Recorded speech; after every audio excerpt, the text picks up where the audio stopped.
What is going on, Vikings fans? Welcome back to the Purple and Gold Bar Show. Today, we got a special guest joining us today because today's going to be a little bit different than normal.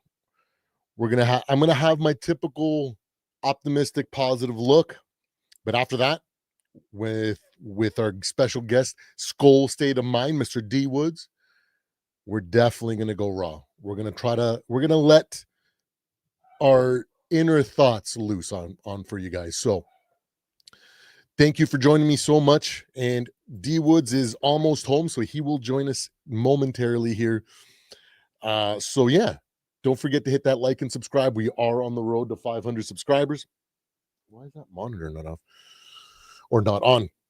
Today we got a good one for you. I am your host, Supreme Overlord, aka Mr. AI Man 3000, aka Purple and Gold Bars for you, at your service.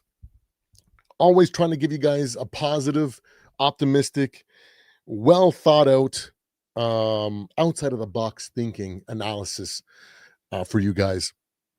Hoping that we can kind of combat some of the negativity that we see on a regular basis when it comes to our Minnesota Vikings and just football and just life in general. So I want to try to bring some of that to you guys so you guys can escape from it all from time to time. All right, guys, let's get into it. Let's do the intro.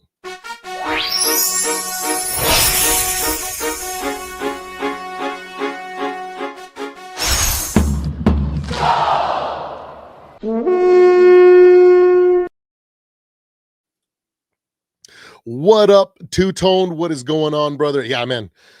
You know, when I was thinking about when I was doing the live yesterday, I'm pretty sure I said that it was like 53 to 47, and I thought it was going to be in favor of us. But I said I wouldn't be surprised if things went wrong. But one thing that kind of stood out was the fact that the O-line was essentially as decimated as they went as by the end of the first quarter, right? So it's very similar to the Atlanta Falcons game. We just could not handle. I don't know if that interception and then following up that pick six. I don't know if that demoralized the defense because it seemed like they were a little bit rattled right after that. I don't know if that played any factor, but at the end of the day, that might only take effect for us as fans, but maybe professional football players probably aren't affected as much as that because they are so used to the bad plays and stuff. Yeah, and then it was interesting to see watching Let's Skol the day before Skoling with the enemy, and they were talking about how they would switch coaches with us. I wonder if they would say the same now after yesterday's game.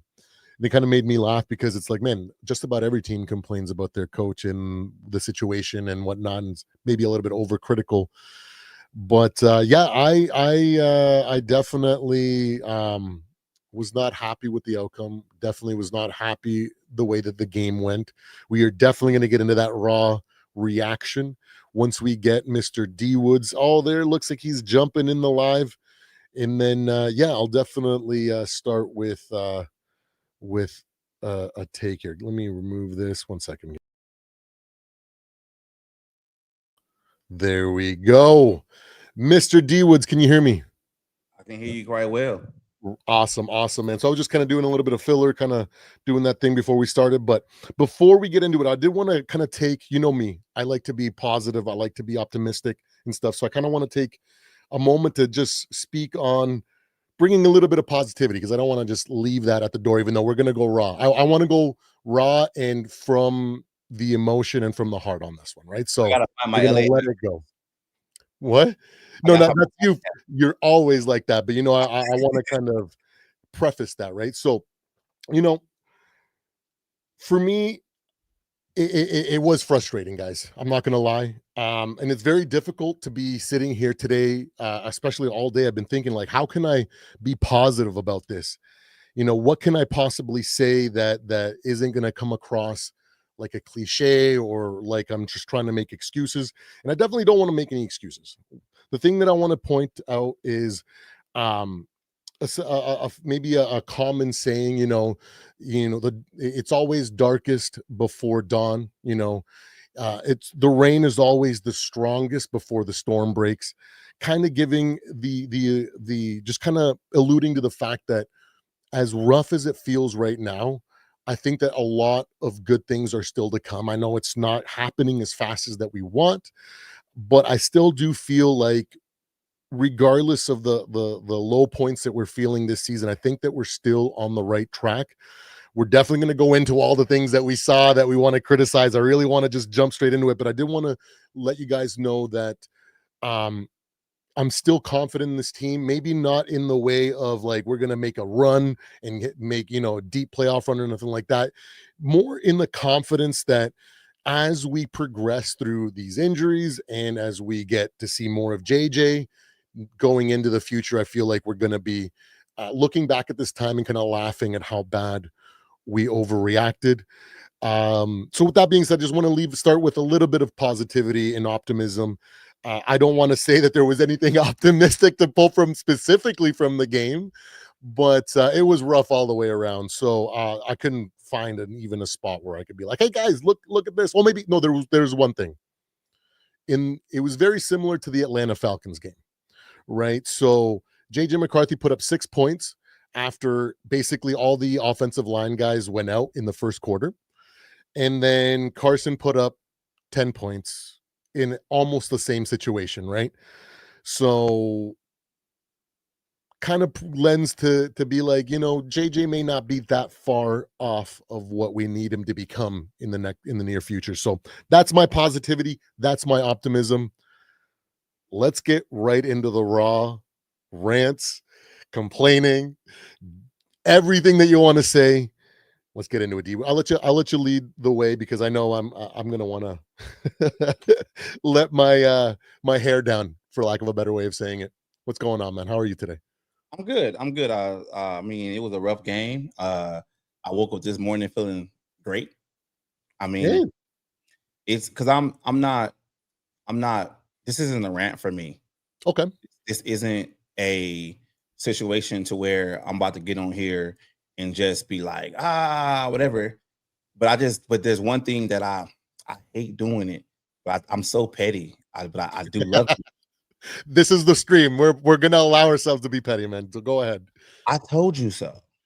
And when I say I told you so, it's just really, really, really weird that a lot of the things I've been saying for the past couple of seasons are coming to fruition because you can always bring the stats up.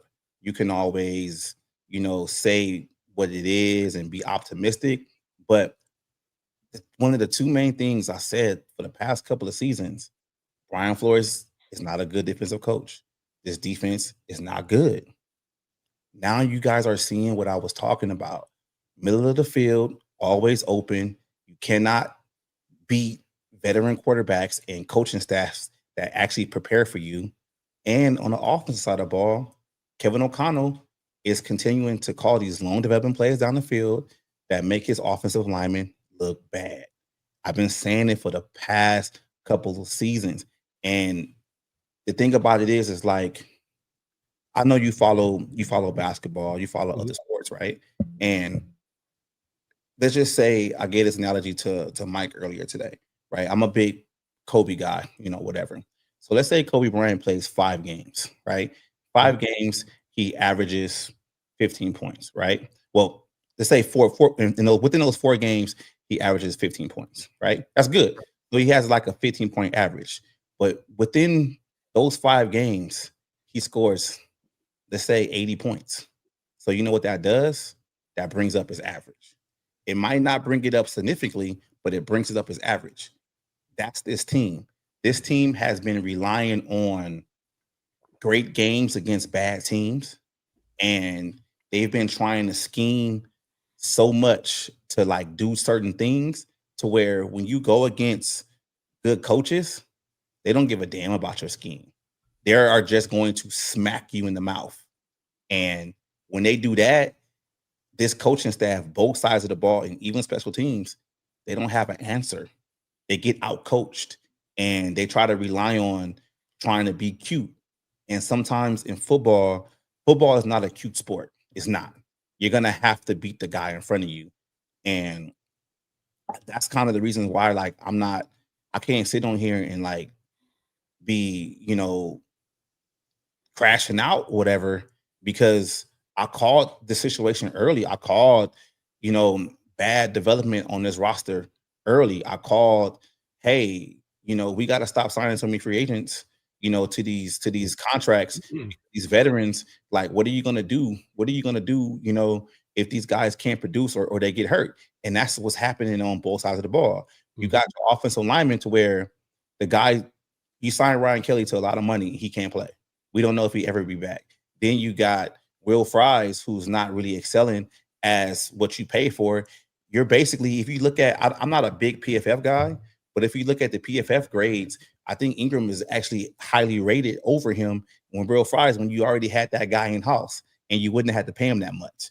Then you go look at the defensive side of the ball. You sign Allen and Hargrave because you wanted interior pass rush, but then you traded away Harrison Phillips to where he was basically solidifying your run defense. But Jonathan Allen and Hargrave, they get pushed around. And I saw Hargrave sit like majority of the game last night. And you signed that money. Like, I called it. I've been aware of it. I really, like, Freddie, I really been trying to be optimistic this year. I was really trying to say, like, you know what, maybe I am being a little too negative. Maybe I'm not seeing it, but it's just like when you go to a game and you see it live and you're just looking at it like yo, and then you start having conversations with with people that you're sitting by and you don't really know them, so you don't know what they believe in. You're just starting to have like conversations, and you get people like, damn, like, people are really out here thinking the same thing. They just don't have a platform to talk about it. Absolutely. And I'm just saying, bro, it's like, I hate to be somebody has to get fired, but I think these next 3 games, man, if they get embarrassed like this, the next 3 games, man, something has to happen, bro. It's sad. It's sad, man, because we really thought this season was going to be the season for us to try to get in the playoffs and actually win something, but I don't see that happening right now, bro. I just really don't, man. I think a lot of the stuff that we've been praising for the past couple of seasons are basically flukes. Like, they're flukes. Like, yeah, they're flukes, and it's just like I just have I have gripes, man. It's just like it just doesn't look good, man. Like, it. I want McCarthy to play, but then I don't want him to play because I don't want him to get bashed in the head and be damaged. No, I get what you're saying, man. Like, and to kind of piggyback on some of those things that you were saying, like, we are very much team dependent, for lack of a better way of saying it. Like, everybody needs to do their job equally for it all to work, right? Because when it works, when the O-line's perfect, when the quarterback's perfect, when the receivers are perfect, then the defense is perfect as well, the special teams, then it looks incredible. Like, we've seen that like that, right? But when one freaking cog falls out of line, things just go sideways. And that can't be, maybe it's maybe it's a thing of like this system or this vision or whatever, you know what I mean, that Quasi or KOC have in, that they want to build towards and eventually be that team. So because they think that if we can withstand the growing pains and getting to that stage, we're going to be on a different level because we're going to be the first to do it. So, like, I understand the kind of that idea, but when things are going so drastically wrong, there has to be a backup plan. There has to be a third plan. There has to be a fourth plan. They can't just be, well, we have to still try to make it work, even though we're severely deficient in areas, knowing that if every aspect of the team isn't playing up to par, we're going to struggle and we're going to lose, right? So I totally understand that. It's very disjointed at times because where we can't get our run blocking scheme going on because the O-line isn't healthy enough and or has been healthy enough long enough for them to actually start working on that, improving on that, and making that an actual skill set. To go also back to, letting go of Harrison Phillips, right? We basically gave up that skill set in order to increase our pass rush and our pass defense. But That's not working what did either. we actually gain from that, right? And I get it. It might be too soon, whatever. Like you can say whatever it is, like we're not 1,000%. So, like, of course, we're not going to be able to see what it's supposed to look like yet. So I understand the devil's advocate side to that, but at the same time, it can't be the be all end all. When you're a team like in this situation, you have to have other ways to win. It can't be so reliant on the defense. We got to come up with different ways to, like what I'm thinking is just be more fundamentally sound, be more less cutesy and more like fundamental, right? Like there's a lot of times where it's like we should be running the ball here, or at the very least throwing a quick pass, um, like play to mimic the same thing as a run, but we're not. And We try to be cute by trying to catch people off guard. Oh, they're going to expect us to run, so we're going to throw a bomb here, and it's like, what do you mean? Now we're doing that so regularly that's the obvious thing now. So now it's like if you want to play that game of try to catch people off guard, how about you go straight to fundamentals when we're like, this is a situation where they always pass, and then we catch them off with a run. You know what I mean? Like just to kind of show, like, go back to fundamentals. You know what I mean? Because, like you said, the scheme, the plan, the vision, the idea of what this team is trying to become is just not possible with the state of the team that it is right now. So you got to abandon that and move into fundamental football, doing things because the fundamentals work. There's a reason why you have to have fundamentals and why other teams are being successful in the situation that they are using fundamental freaking play design, fundamental freaking play calling, so I'm 1,000% there with you, and it's extremely aggravating. I was similar to you where I didn't wake up upset or anything like that. I kind of woke up indifferent. Like other seasons after a devastating loss like that, it'll throw me off for a week, maybe two. After that playoff loss in 02 or 01 or whatever that was, 2021 or 2022, whatever it was, with in KOC's first year against the Giants, it like ruined like a month for me. You know what I mean? Like I had spent like the previous like 2 months working on a video editing, getting music together, being so hyped up to drop my first Vikings video. And then when that happened, I scrapped it all and I just was like, I don't want to think about football at all. You know what I mean? And that's so to contrast to now, where I think also my the reason that I wasn't so upset today is because I also didn't think that we were going to be making a deep playoff run. My window was before the injuries was 12-9. And if you could adjust it because of the O-line injuries to start the season, it probably would have been like 10-11, 8-9, you know what I mean? To have a kind of realistic, right? So I expected a lot of bad games but the reason I expected bad games was because of our rookie quarterback, right?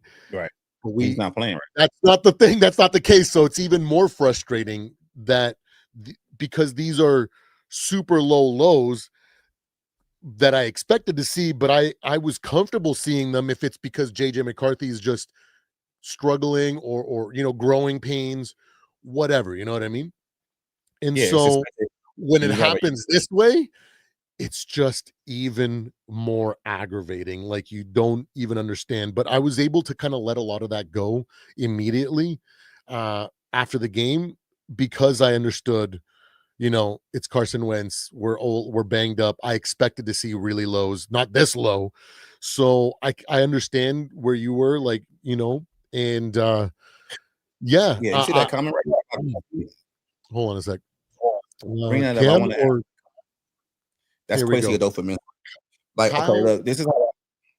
Yeah, sorry. so Kyle, this is how I don't think Kwesi is in the hot seat right now. I think this coaching staff is in the hot seat right now. And why I'm saying it's not Kwesi is because you can't have it two ways. And I keep saying this over and over again. Like you hear in the offseason a lot of, commentators, podcasters, it's like, yeah, Brian Flores, he got his guy. Kevin O'Connell got his guy, right? So if you say that they got their guy that they wanted to, that they believed in, and they wanted it on the roster, the job of a general manager is to be an extension to the coaching staff and actually put the coaching staff in the best position to succeed. I believe Kwesi Adolfo-Mensah has done that by leaning on his coaching staff and getting the players that the coaching staff wants. I think the coaching staff has not produced and developed guys that they wanted. They kind of that they asked for. So you can't come on here and be like, oh, Kwesi's in the hot seat because he can't draft and the cap situation, or he can't sign guys. He's doing what his coaching staff wants so they can have the best guys available that they think, and this is what I'm saying, that they think will be able to help this team excel. But the coaching staff are not executing that. How we get mad at the players for not executing on the field, we have to start holding this whole coaching staff accountable for going out there and signing guys, wanting Kwesi to draft guys, and they do nothing with them. That's not on Kwesi. That's on coaching. They are on the hot seat. Yeah, I agree. There's very little that I can defend today when it comes to this team. So I'm not going to start. You know what I mean? Yeah, I'm not defending here. I'm just really like Freddie. Like I'm just like I've told you, man. Like I've really been trying to be optimistic with this team. Like oh, I know. I've seen it in your content and in the way that we talk. Yeah, absolutely. we've been trying, but like to me, the eye test is not like what I have to go back to my eye test. And like I played football as a kid. I played football in high school. I played football at the junior college, and that's when I stopped. But like I just know, like I know what I'm seeing because I put in a lot of work, with the football situation, and it's just like this ain't it. Like there's like I can't come on here and lie to y'all. Like I want to tell the truth is, to the fans out there, man. Like this ain't it, man. Like the chickens come to roost sometimes, man. It is. It's sad, bro. Like it's depressing because we got 10 games left. And I get it. do you think like the next 10 games are gonna be any different? I do, but not in the extent where I think that all of a sudden we're gonna go on a magical run and make some sort of splash in the defense. I'm more of like, what's the best way? Like the process, right? There's a lot of teams that have been like the process, right? When I think back, I'm like, when I started last year thinking about Moneyball. That's how I was able to get a decent read on the team last year and why I was able to kind of almost predict the season, right? Right. And when I think about the research that I did about the Oakland A's, they started off rough. I think they lost like the first 2 or 3, and then they won like a couple, and then they were kind of like winning, losing, wins, and they looked good, and then they looked bad, right? And a lot of people, I imagine, were fans specifically were like, this thing that we got was Frankenstein, because to them it was like, what are you guys doing? All these guys are literally bums that nobody wants to sign. And like, what are you doing? Blow it up, fire everybody. You know what I mean? Like, so when I think about the Oakland A's in that time, and then the animosity and the craziness. Now it's different in baseball because there's 182 games or whatever the frick it is, right? So like it's different. They got a huge sample size, and there's a lot of time for things to show, right? And In everybody's football, playing at once. we got on top of that, and we got 16 games and then 16 games. So what they experience in one season, it's like 4 years for us in the NFL, Right. right? So it's really difficult, right, to kind of imagine that, right? But right before Mike Sports Vibe, what's going on, buddy? So but then all of a sudden they go and have an insane winning streak, right? They set a a record in at that time for consecutive wins, right? So they went from a team that everybody was like literally wanting to throw away and to fire everybody and just get rid of Billy Bean.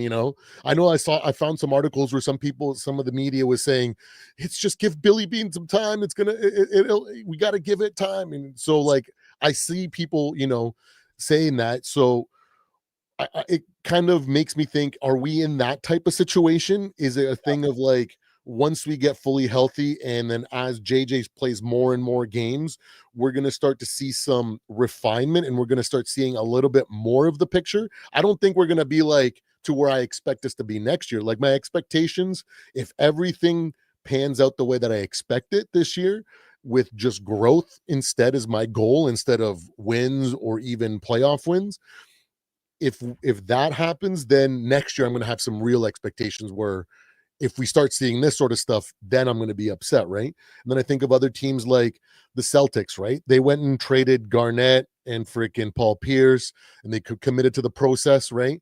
And then a few years later, they draft, they do whatever, and now they're one of the best teams in the NBA, right? And when I look at a bunch of examples and I start thinking about that, there's so many examples that we can pull. I'm trying to think of other teams right off the bat, right? But ideally, like not everybody did it immediately. You know what I mean? There is that growing pain where there's a moment where everybody just wants to blow it up, and give up because it just doesn't. You can't see the future, right? So I'm like, are we there? Or are there just fundamental flaws that as we see the next 10 games play out, even if all the right things happen, if we get fully healthy at the O-line, if we get fully healthy in general, and JJ McCarthy plays a whole 10 games, if it just looks this bad the rest of the way, that'll be a completely different story, right? But if we start seeing progress and then we start seeing growth in the right areas, and we look good at times but we also look bad at times, then I'm more willing to lean into it's part of the process. We're in that slow era of just growth, that looks so bad that it's very hard to root behind. Or these next 10 games are going to go, okay, this is the worst case scenario that I thought. At this point, it's get rid of, like trade JJ, move, like try to bring in a veteran quarterback that actually has not a reclamation project, like an actual veteran quarterback that has the ability to win and proven track record to win. And then let's salvage what we have of this good enough roster that can try to make a splash and try to get something out of the next year, the year after, before we have to actually rebuild, right? And then move on from Kwesi, move on from KOC, right? So like, yeah, like the next 10 games are going to be very telling. So I don't know. It's I would love to be able to look at it in the crystal ball and see what the end of the season looked like now, so I can have some confidence to go one way or the other. But I can justify both options. I can justify, based on what I've seen so far, this ain't it, and we're gonna have to blow it up at the end of the season. Or I can also justify, this just might be the darkest part of the storm, and we're not close enough to the dawn for us to have confidence that we will improve, if that makes sense. You know what, Freddie? I hear what you're saying, and I hear the analogy that you're trying to give, with the money ball situation. But I'm gonna give you one what I think it is. The honeymoon is over. That's where we're at right now. This is to the point where you have to make or break, this team, like where you have to excel. When you are hit with adversity, you have to figure out what to do. And while I say the honeymoon is over, I really believe in film. I think the reason why like film is real big in the NFL. I think there's so much film on Flores' defense. There's so much film on Kevin O'Connell's offense to where they haven't adjusted the right way to kind of go in and smash teams. And they're not surprising guys with this movement at the line or this disguise of this front or whatever. And it's not there anymore. So it's like the honeymoon is completely over. This is people call it nut cutting time. This is nut cutting time. You get what I'm saying? Like this is when you have to, this is when, good coaches are built, right now, right? Like good coaches are built within this adversity right now, or when your team is getting smacked in the mouth, it's like, what do you do next? Like if you look at all the great coaches in the history of the NFL, they've always had points in their career to where they had a shit team was bad, they figured some stuff out, and then they moved on. You get what I'm saying? Like Andy Reid is probably one of my favorite coaches out there. Like he couldn't get over the hump in Philadelphia. He couldn't. Even when they went to the Super Bowl, they lost. You know, greatest quarterback of all time. You know, so then he goes to Kansas City, and they figure some things out. And we can always say like, oh, he got Pat Mahomes. Yeah, Pat Mahomes is part of it, but Andy Reid's process and him, you know, learning from his mistakes that he had in Philadelphia pretty much created that atmosphere of what they have in Kansas City. You get what I'm saying? Because if he didn't learn what he needed to learn in Philadelphia, he wouldn't have, you know, been able to create this, you know, this dynasty in Kansas City. You know, like I'm not saying that he would have got any quarterback to come out there and did it, but if you think about it, they were winning playoff games with Alex Smith. But you also noticed that with Alex Smith, he couldn't win to the top. It wasn't until he saw what he had in Pat Mahomes that made him go, okay, now I can actually take it. Right. But that's what I'm saying. Like he was able to adjust, you know, like, and if you want to talk about like, I know Philly has been my example right now, but look at Howie Roseman, right? For example, they win a Super Bowl with Doug Peterson. They win with him. And Doug seems to end up losing the locker room for whatever reason. He has the, you know, the benefit of saying, you know what, this ain't working. I still got Jalen Hurts. I still got these guys that I can still have pillars of this team to build around. The defense still is good. I need to make a change. And look what happened. They end up going to the Super Bowl 2 times and winning one. Like, I'm not saying our Vikings can't do it, but I'm saying like this is the time where we're going to see how good Kevin O'Connell actually is. Absolutely. And that's what's going to keep me watching, because I know some people out there be like, they ain't winning no games, they ain't going to the playoffs. Why should I watch? I want to see how Kevin O'Connell fight. I want to see how they fight, bro. I really do, because I was telling Mike Sports Vibes this earlier this morning, man, and I'm gonna share this with you, and I want to know how you feel about it. Okay. So, I was 5 rows away from the bench last night. We were close, and the body language on the sideline was not great. I remember when you texted that during the game. Yep. It was not great. And I don't know if it was other content creators there or, you know, other people that were actually, you know, was keen on that.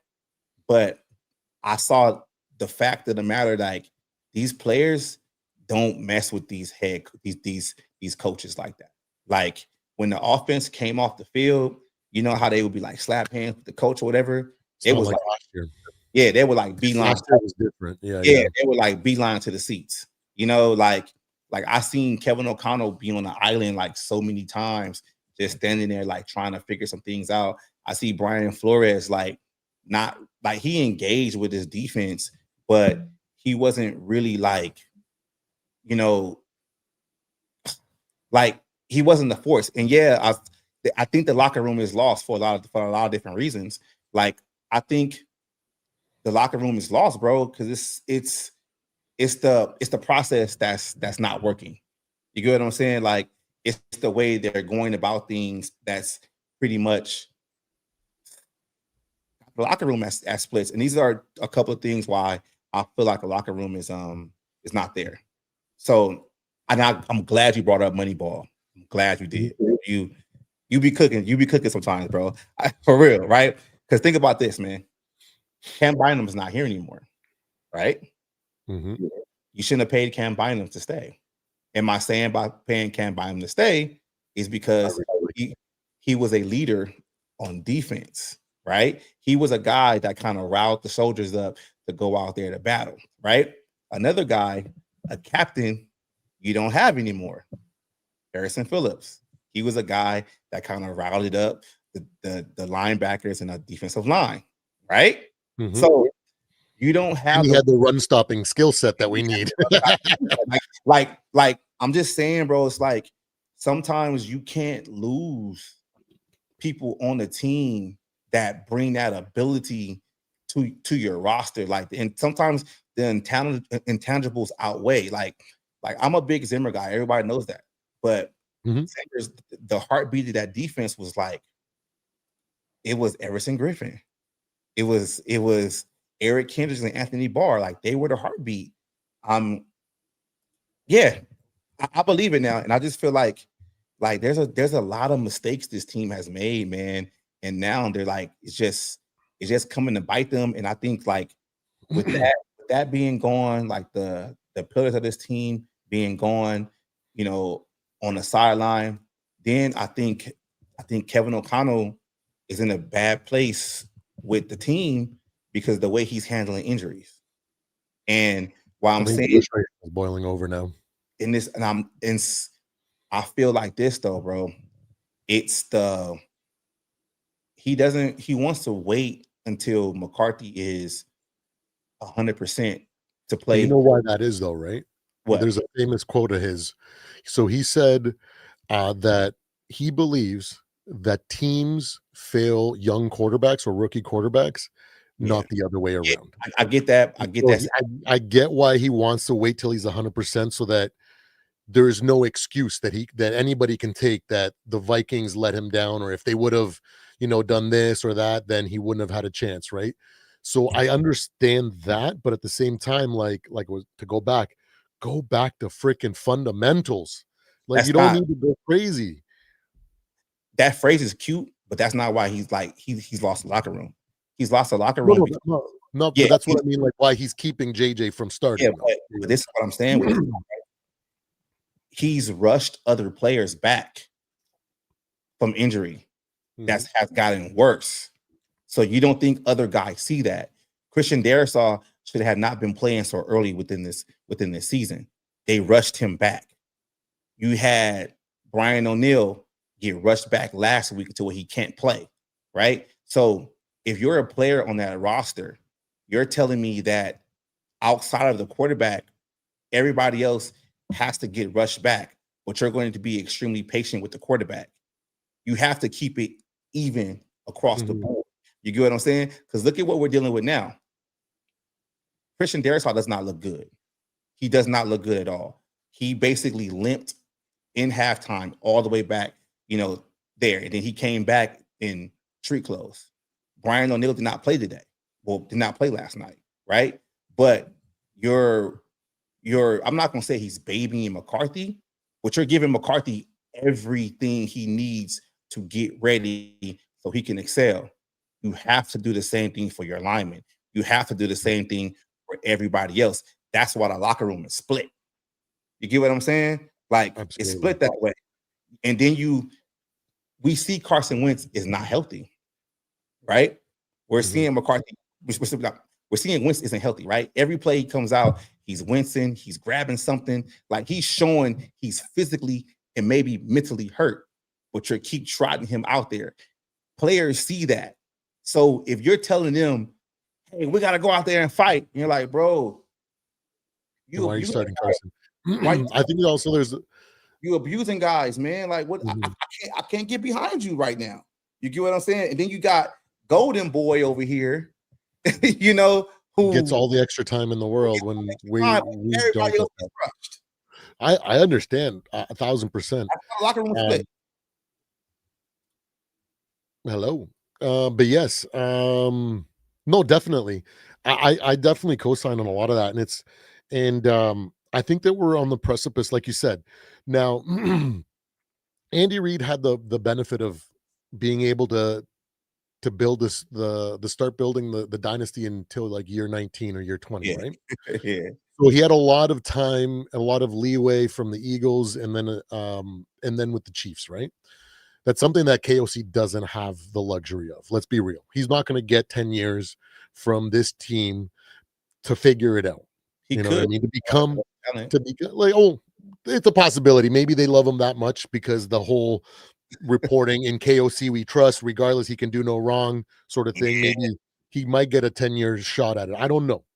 Maybe he goes the way of Danny Green and gets a long tenure with us, right? But to go along with what you said, Andy Reid had the benefit of over a long period of time making a ton of mistakes and then adjusting so that when he got to Kansas City, he was able to take those lessons and run with them, right? Right. Now, there's two, we're basically the way that I see it is that we're at a fork in the road, essentially.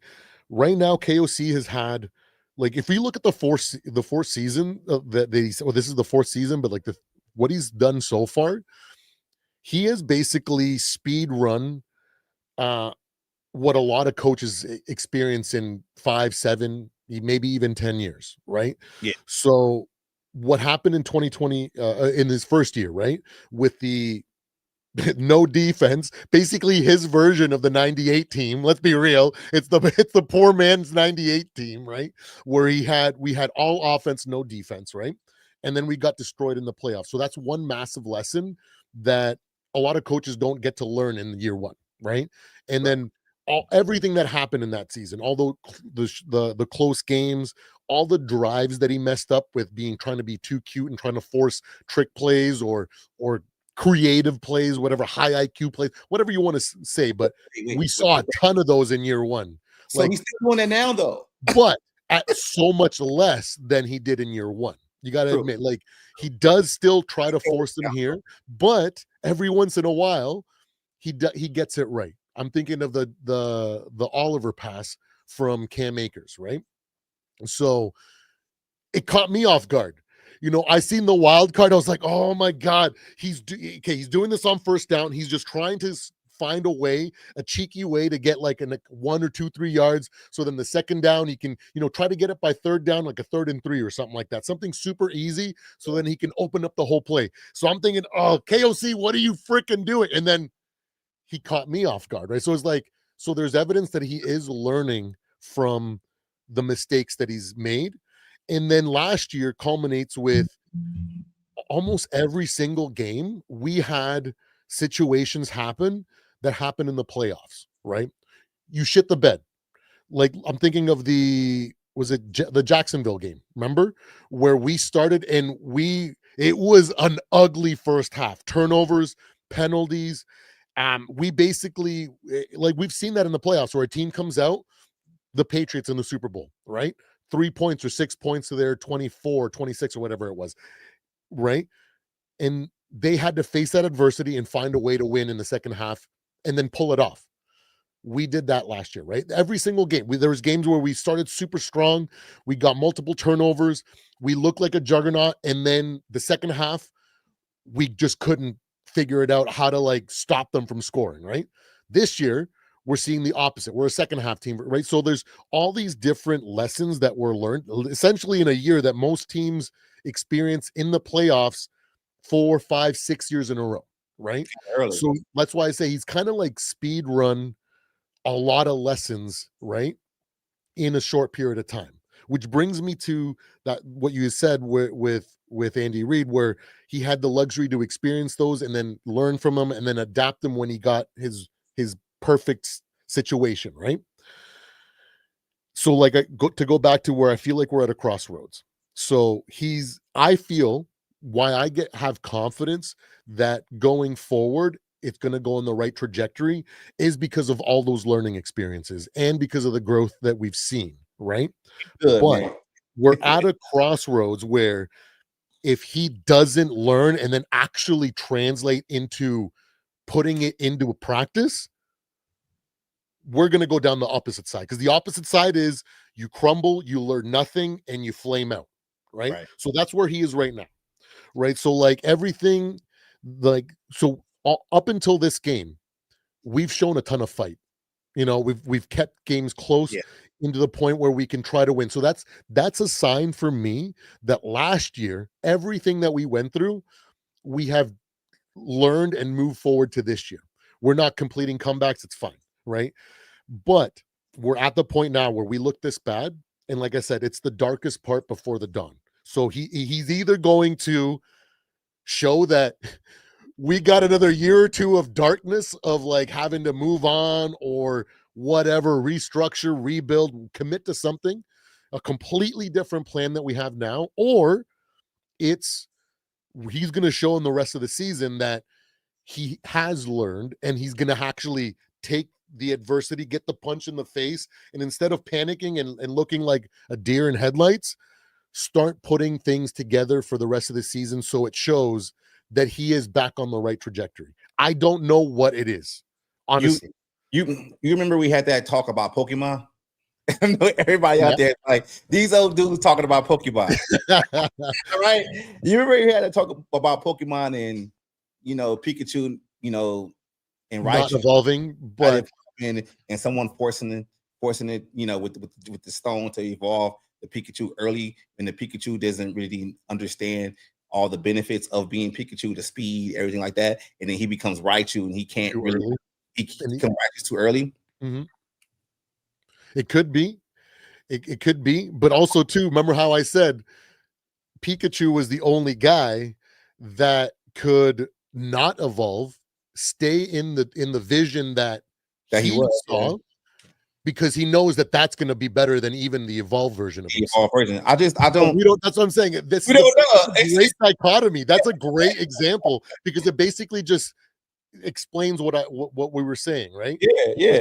It could either be darkness for the next 2 years based on what's happened so Mhm. far, and he's just going to crumble, and the expectations that we're hoping him to meet someday are not going to happen. Yeah. And he's just going to be he's going to go back and be an OC somewhere or whatever before he gets another chance, go through that whole roster thing that coaches go through, And or he's gonna realize that no, I am the Pikachu that freaking I have to stay this because my vision is that right, and I'm just gonna keep pushing forward. And then the lessons that I've learned push him to the stage where we're like, whoa, what the hell? He actually knew what he was thinking. Maybe he had something here, right? Like because and to go back to Moneyball, right? yeah. When they fielded that team together, everybody was like, what the frick? And now, fast forward, every single team has adopted those philosophies one way or another. Right. So, are we in the stage of we're just trying something new that's just bound to fail? Or are we in the beginnings of witnessing something that has never been done before? That after the right amount of time and adversity faced or whatever, we get something that like from going forward, people are trying to copy us or Yeah. have some sort of variation of the things that we're doing. You know what I mean? So I don't know. I can't say for sure one way I, or another. I just think It's difficult to it's put my it's hat on it's one. it's But difficult to predict the future, but you always have to look at what examples you have, from the past of going forward. I don't. I have a hard time believing in Kevin O'Connell going forward. And my thing about believing in O'Connell going forward is the development of this roster is not great. And I don't normally like to compare teams, but there are 31 examples of NFL teams, outside of ours that, deal with the same thing. And I think Mekhi Beckman for the Chargers, I think he went down like the first quarter of the game, didn't come I back, thought right? I thought that was gonna even things out and make it Yeah. like okay, now we might have a And 50-50 again.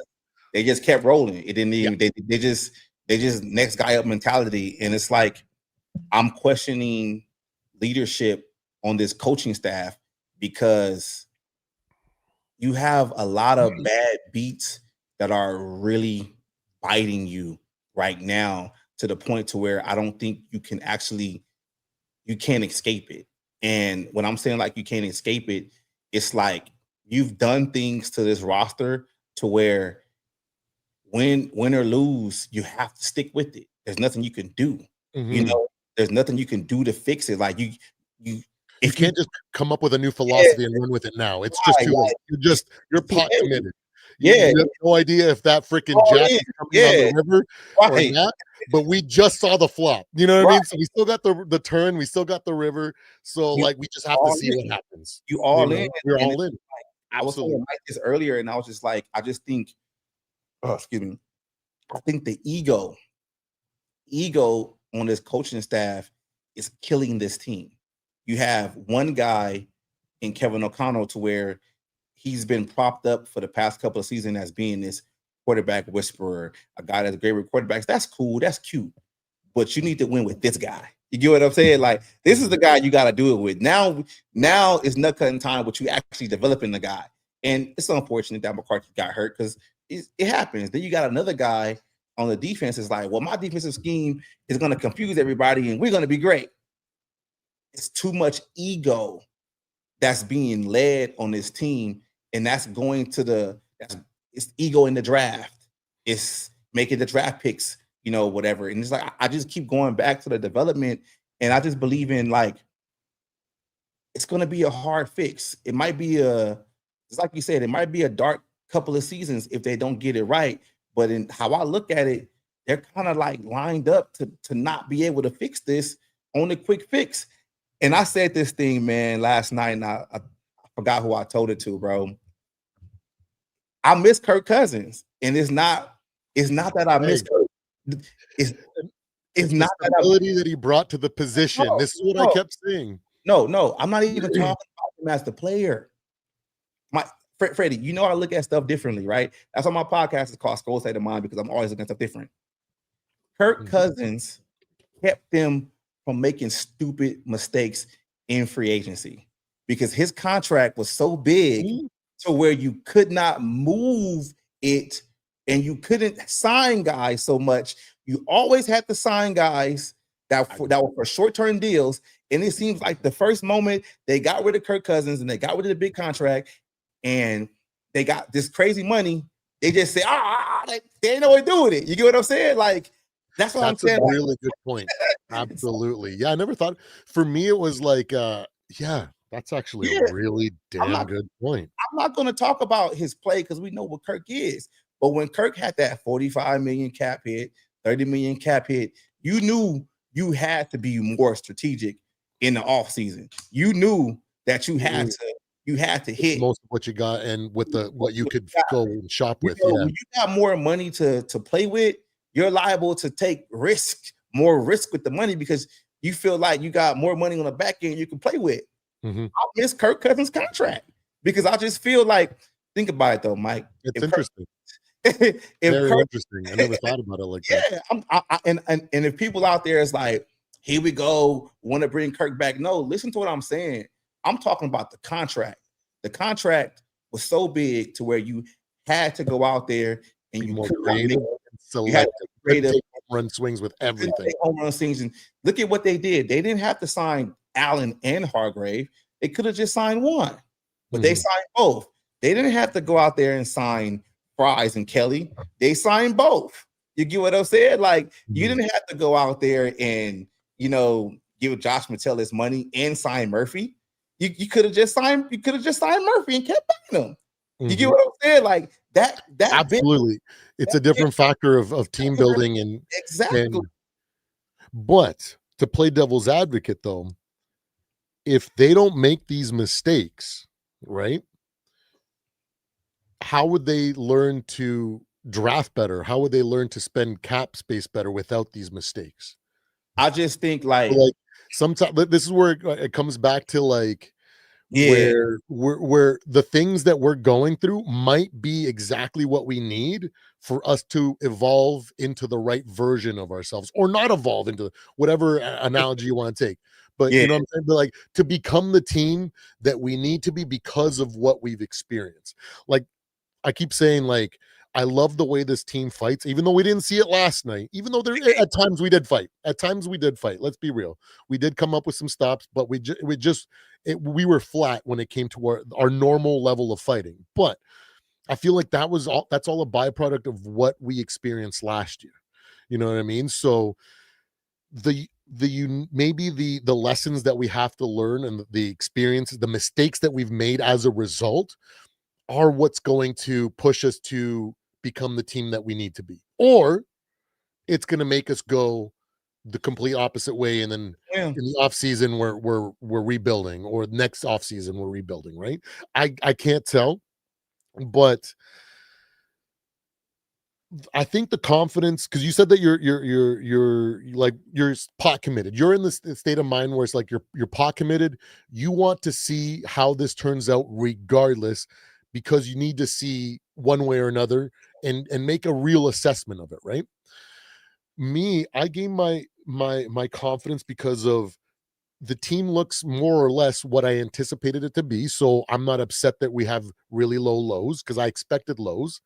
But at the same time, um the other aspect of where I get confidence from is that we don't have a full sample size to freaking really judge what we are right now. Right. Like, I when I went back, I was like, man, how, like, because last night I was kind of like a little bit pressed, because I was like, did I really have too much of a bad read, or did I throw too much optimism into my assessments like I did last You year? start, yeah. So I started second guessing myself, right? So I went back and I pulled up all my research notes and stuff like that. And there was a moment where I was like, "Oh, okay. Week 7 through 9, I thought was going to be like the turmoil, like putting it together, and then from then on, the last few games would be the closest to as consistent as we can imagine this team to be." So I was like, so maybe I'm not too far off, but also I didn't predict the injuries, so that also throws a wrench in my preseason analysis a little bit too, right? So, but what I'm trying to say is that from 7, 8, 9, I expected us to start making the steps necessary to become consistent, to start looking like the team that I expected. And I said, basically, I circled last third, right? So I can't remember why I circled last third. Maybe so because like, how it is to make content, right? You're constantly researching, watching videos, and it just becomes a flood of stuff. So I can't really remember, but Yeah. uh, I want to believe that the reason that I put last third was that the last third of the season is going to tell me what I need to know, or the last third of the season is where we're going to look like I expect us to start next year. So I can't really tell for sure, because that was my assessment and then my analysis going into the season, right?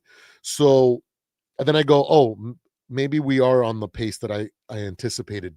I don't know. I didn't, like I said, I before the season started, I said this is going to be a roller coaster. The early part of the season is going to be a lot of ups and downs. It's going to look at times amazing, and at times it's going to look like we should just give up. You know what I mean? You saw And it hasn't been more true after this week than I thought. You know what I mean? But mind you, in my defense, I just thought it was going to be situations where JJ was going to be too overwhelmed, or he's going to throw too many picks or fumble the ball. And because of those growing pains from him, it would just be too much to overcome and win. But but then you would have accepted that because so you knew he was developing, and in he's the a next rookie. year he would have been That better. that's why it kind of hits a little harder and it hurts a little bit more, because we don't have that. We don't have that excuse or that comfort to be like, a rookie's allowed to make those mistakes. You know what I Yeah, mean? yeah. Because we always in, like, I would say a part of the fan base is always in win now mode.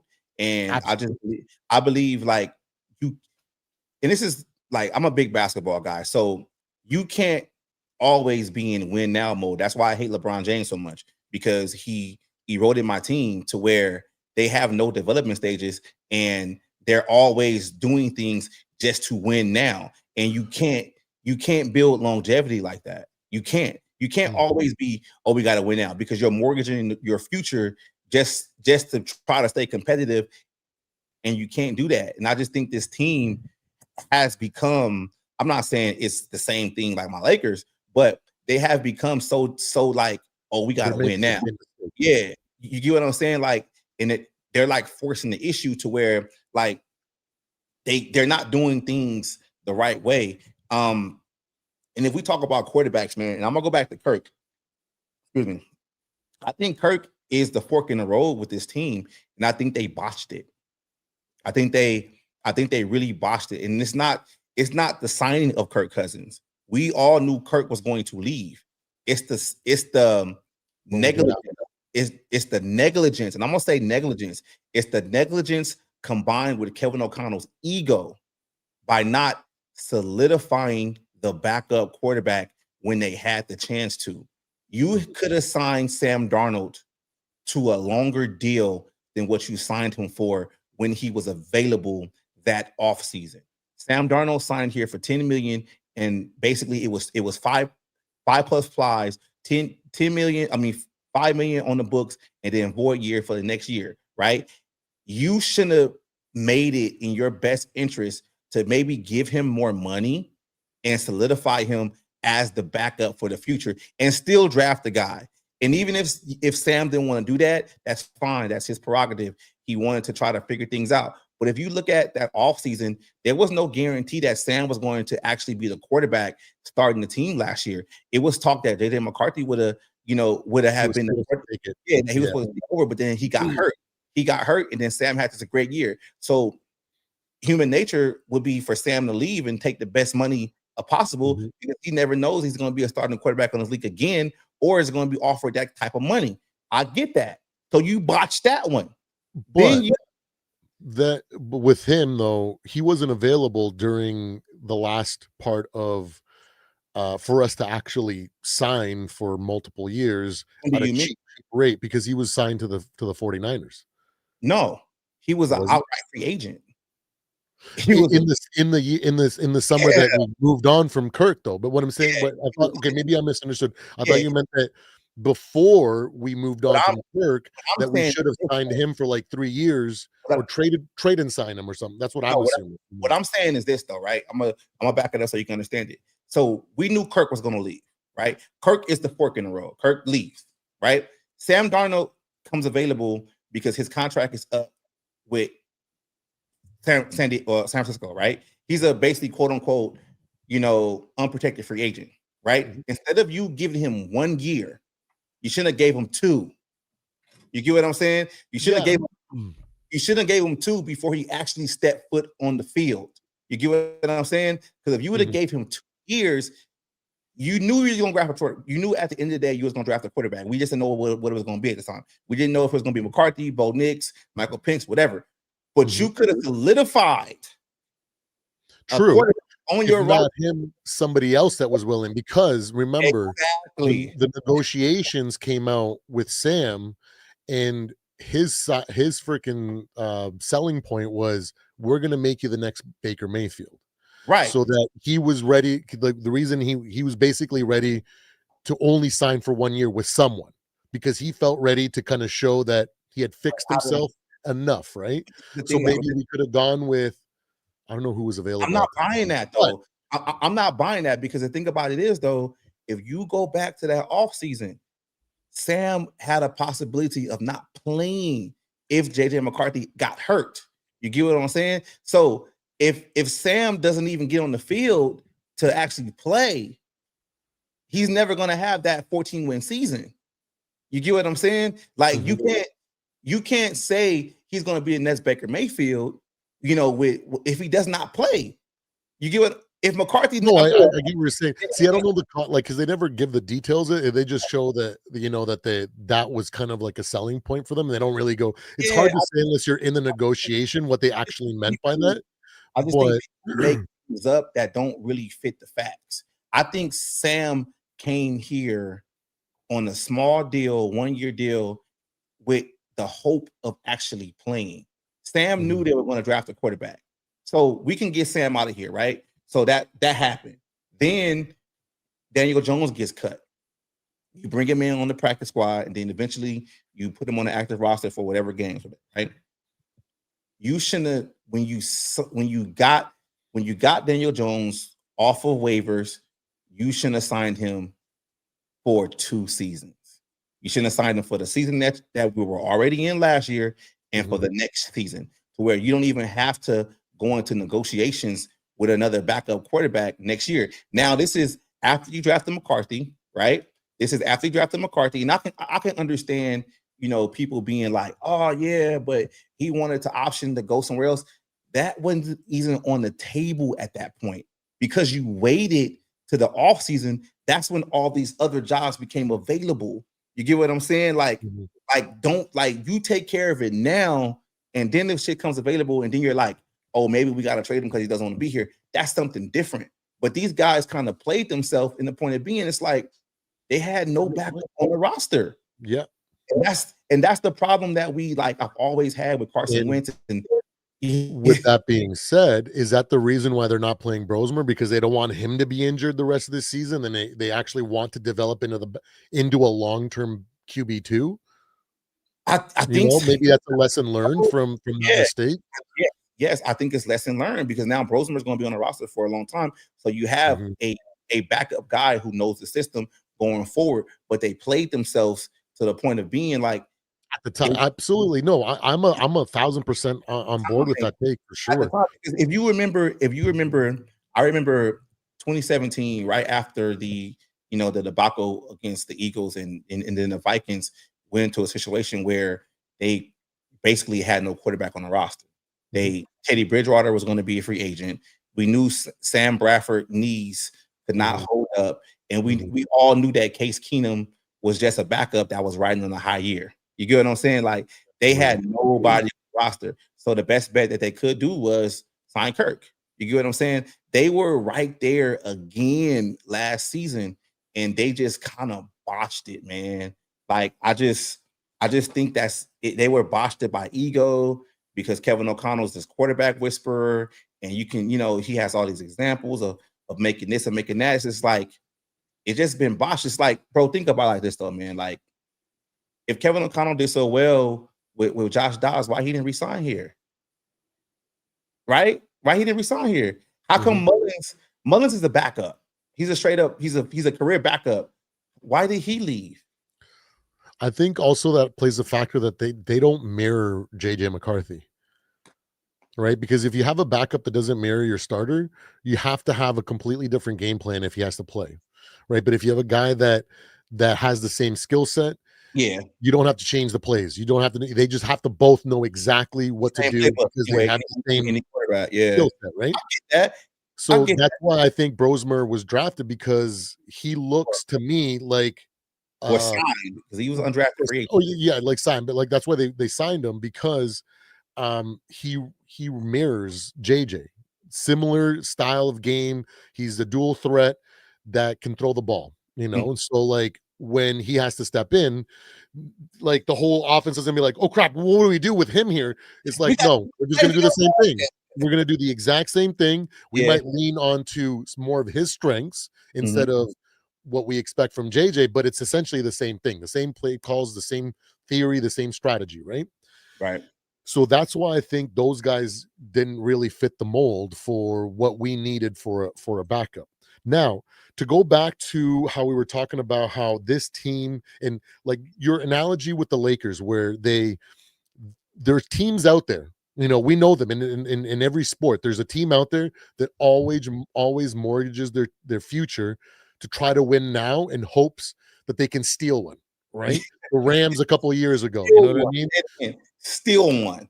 Yep. But exactly because they're just so desperate for the Super Bowl, right? Or the title or the pennant, whatever the world's whatever it is, right? Whatever they're And fighting then for, yeah. when you look at the Minnesota Vikings, we've been making that mistake, but we've tried the way that I looked at it is like we've been trying every which way to get a Super Bowl. We've we built up, we had the longest stretch of like peak or whatever was the original Purple People Eaters, right? We were Mhm. dominant for a decade then, Right. right? Or maybe 11 or 12 years, right? And Or still then yes. ever since then, we've tried to bring in the wily veteran quarterback that's proven to win on a team that's in the win now situation in Mhm. '09 with Brett Favre. Or was it '09 or 11? Line. '09, '09. Yeah, because that was the first full year that I watched. But anyways, so Double we digit tried card. that. So we mortgaged the future to bring in a veteran that was supposed to bring it home, right? And it didn't work. And then we go to, well, maybe we just need to sign a younger quarterback that has all the intangibles, but other teams have given up on. So we got the freaking Sam Bradford era, Matt Castle era, right? And then we go, okay, no, we really need to commit to a freaking to a full rebuild and do it the long way. So let's draft as high of a quarterback as we can that has that potential to potentially become that team in the future. We draft Teddy Bridgewater, and then he snaps his knee. You know what I mean? Like, so then we get put back into the sense of like then the Case Keenum thing, and then all of a sudden we tried different ways to win, and it just keeps coming up close where we're mortgaging the future, right? And then they decide to go, let's bring in Kirk. Let's try to make the best out of what we have because we have a generational receiver. We have some stuff that we might be able to steal one, you know, and he's got that. He's the guy, maybe the game that he needs to win in prime time or in the playoffs to erase that history that he had. Maybe it'll come with us, and maybe we'll steal one, and it didn't happen, right? And then when I look at this, look at everything, I go, wait a second. They bring in Cam, they bring in KOC, they look to draft a top tier quarterback. To me, it was like, whoa, are we finally trying the long-term strategy where we do all the things that we need to do to over 5, 6, 7 years, whatever it takes? Like, because every team is different, right? Like some teams click really quickly and they can build a dynasty, like, you know, or not a dynasty, but build a championship caliber team and then try to go for it, right? Right. But we've been kind of snake bitten. You know what I mean? We've had bad situations happen where we bring KOC in and we try to get this thing. JJ McCarthy gets injured. Freaking the O line has been atrocious. You know, just injuries after injuries at the O line, bro. Pardon? That's on Kevin O'Connell. This is my theory. What I'm saying is, what I'm trying to build a picture, right? So, like, with all that being said, how maybe this is their attempt of trying to learn how not to freaking mortgage the future to try to win now. Right. And it's just not going right. And because they've never committed to this, they're making the mistakes that they are, right? And now we start seeing, like, now that, like, I never even really thought about it until you made that point about how we've never committed to bringing in a good backup. Now I go, wait, Max Brosmer might be that chance That's of them trying to learn from that mistake. Yeah. Right. So, and so they are trying to learn, but it's like when you don't know what you don't know, it's going to look extremely bad, right? So that's why I say it brings me back to the analogy of the crossroads, right? We're at a state where if we make the right decisions, we might veer down the way where we actually develop and build. We learn from our mistakes and build that team that we want to be. And it's not going to be on the timeline that we want it to be as fans, or it's going to fall apart and we're going to have to rebuild, move on, bring somebody new in, whatever it is, change the culture, change the GM, whatever it is, right? That's why, like, but then I go back to where because of my marketing background, right? Market research, it's like freaking the sample size is still too small to be able to know what this team truly is. Because let's play devil's advocate for both, right? Let's say we look this bad the rest of the season, right? The sample size at the very end is going to tell us exactly what is wrong with this team because we have a full 16 games to go. This is a problem. This is a problem. This is a problem. This is a problem. And right now we can point to things, but by the end of the season, we might have completely different problems that are the actual issue, right? Like the truth will show in a full sample size is what I'm trying to say. So what do you think the biggest problem with this team? Well, 1 second. I'll answer that in a second. Or then we could have the whole opposite thing, like maybe like the absolute worst case, we look like garbage and we have to rebuild at the end of the year, fire everybody, right? Or as the season goes on, things start to click, things start to actually work out that they imagine, and some of the lessons that we're griping about, they actually learn from them, and actually the rest of the season proves that they are learning from them and working towards the right way. And then we end up with a second half of the season where we're like, oh crap, maybe we did overreact, right? So there's no right now for me, it's like there's no telling one way or another because it's just not enough data to actually get some actual valuable information from yet. Because what happened, like the thing is that what happens if we lose 3 in a row and then we win out? Who was right? Are we freaking garbage because the next 3 games we look terrible, or the final games of the season because we won out? That's who we are, right?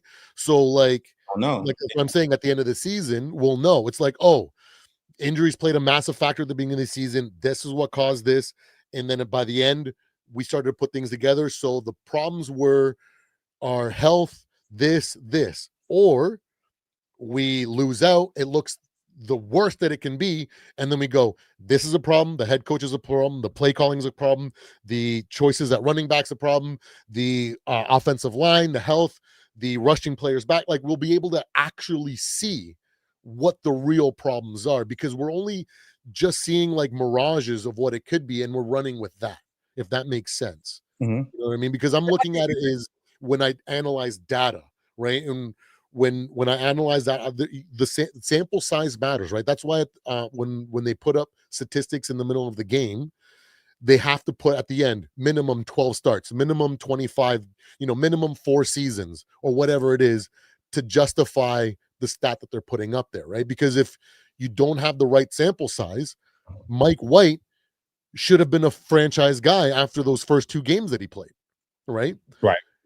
So that's why I'm like, it's so hard to tell. Like, it's hard for me to say one way or another because of that background in my education and in work, to make me go, I the Viking fan inside me wants to just lose it and just say blow it up and just rage and rant and freaking just throw shade at everybody. I'm not gonna lie, I'm not immune to that. Okay, just because I try to be as um optimistic or realistic as I can, or objective as I can, doesn't mean that internally I don't feel like everybody else does. I just put it to bed for the reasons that I'm saying, right? So I don't know. It's really hard to tell, but I agree with like this is why I think it's really hard to tell, because I agree with literally everything that you said, Yeah. because I'm like, that's all plausible. I can't say no, that's not it. But then I think of all the other things that I mentioned, and I'm like, but that's also plausible. It's like, what is it? You know what I mean? So this is the thing this is the crossroads that we're at, where, like I said, it's the storm, like the rain is always the hardest before the storm breaks. The freaking, it's all the night is always the darkest before dawn breaks, right? So what is it? It, So I I'm frustrated as in well. my Okay. opinion, I just think like I just really feel that when you do not build the team, when I'm saying team building, you got to have a good combination of young players in development and starters that are playing right now. And I just really think that the Vikings have no development on this roster. And that's what's starting to really, really hurt this team, because when you have injuries like they have this season, I mean, it's unfortunate, but you don't have, I'm not saying backups are going to come in and be really beaming. That doesn't happen all the time.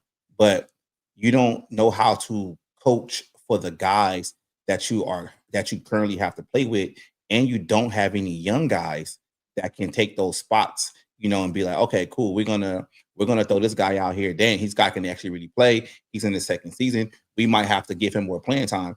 We don't have that option on this team. And I remember we had the conversation, right? And you asked me like what was my gripe with Brian Flores. So it took me some time to actually think about it. My biggest gripe with Brian Flores is this: is I believe in bodies, right?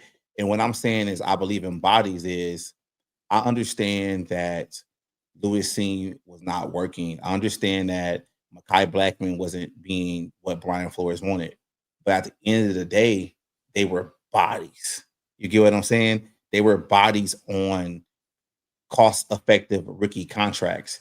You replace those bodies that were cost-effective, that were young guys, and you got expensive fast. And now the guy that you got expensive with they can't play. I'm not saying that Brian Murphy is not a starting caliber corner, but if you look at this roster, they went into the season with only 4 cornerbacks this year. They had Isaiah Rodgers, Brian Murphy, Dwight McLaughlin, and Jeff Okudah, right? The Mhm. only guy that was actually young development on that, on that team was the Dwight McLaughlin, and he's not really that good. He was a undrafted free agent at best.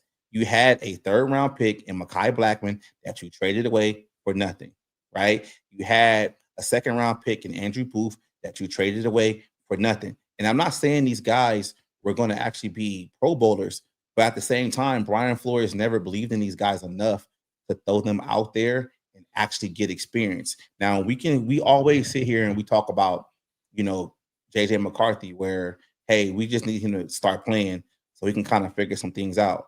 That's what I believe defense is. I remember when Xavier Rhodes was drafted, he was drafted, by the coaching staff, by Leslie Frazier, basically, right? And he was horrible. He was it seemed like either once or twice every game he had a pass interference. And if he didn't have a pass interference, he played like he was hurt, right? Mhm. And Zimmer comes in here and he develops him and Trey Waynes into great corners.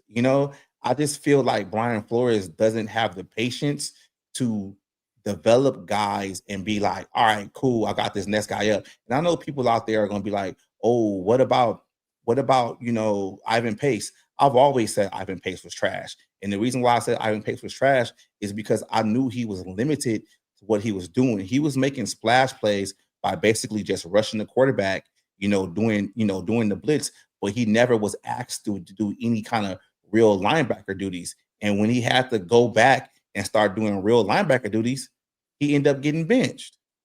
Like, so to answer your question, like that was my thing. I just always felt like, why isn't he playing these guys? Why are we cutting these young guys on this roster to where we're going to have to replace them with older players and more expensive contracts, and we still don't know what these guys are? You get what I'm saying? Like, Mhm. I just hate that because I think players get ruined, by bad coaches a lot. Kevin O'Connell can say like, "Oh yeah, about the quarterback situation." I think we've ruined a lot of players, man.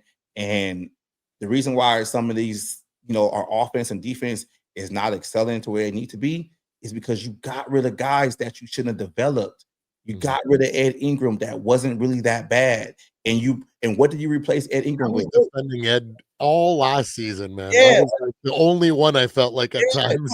I was man, I used to get man, people used to bash me for that. But think about that though, bro. He would have been in his 3rd or 4th season, a cost-effective contract, right? And Mhm. you traded that away, and then you got expensive and you got worse. Mhm.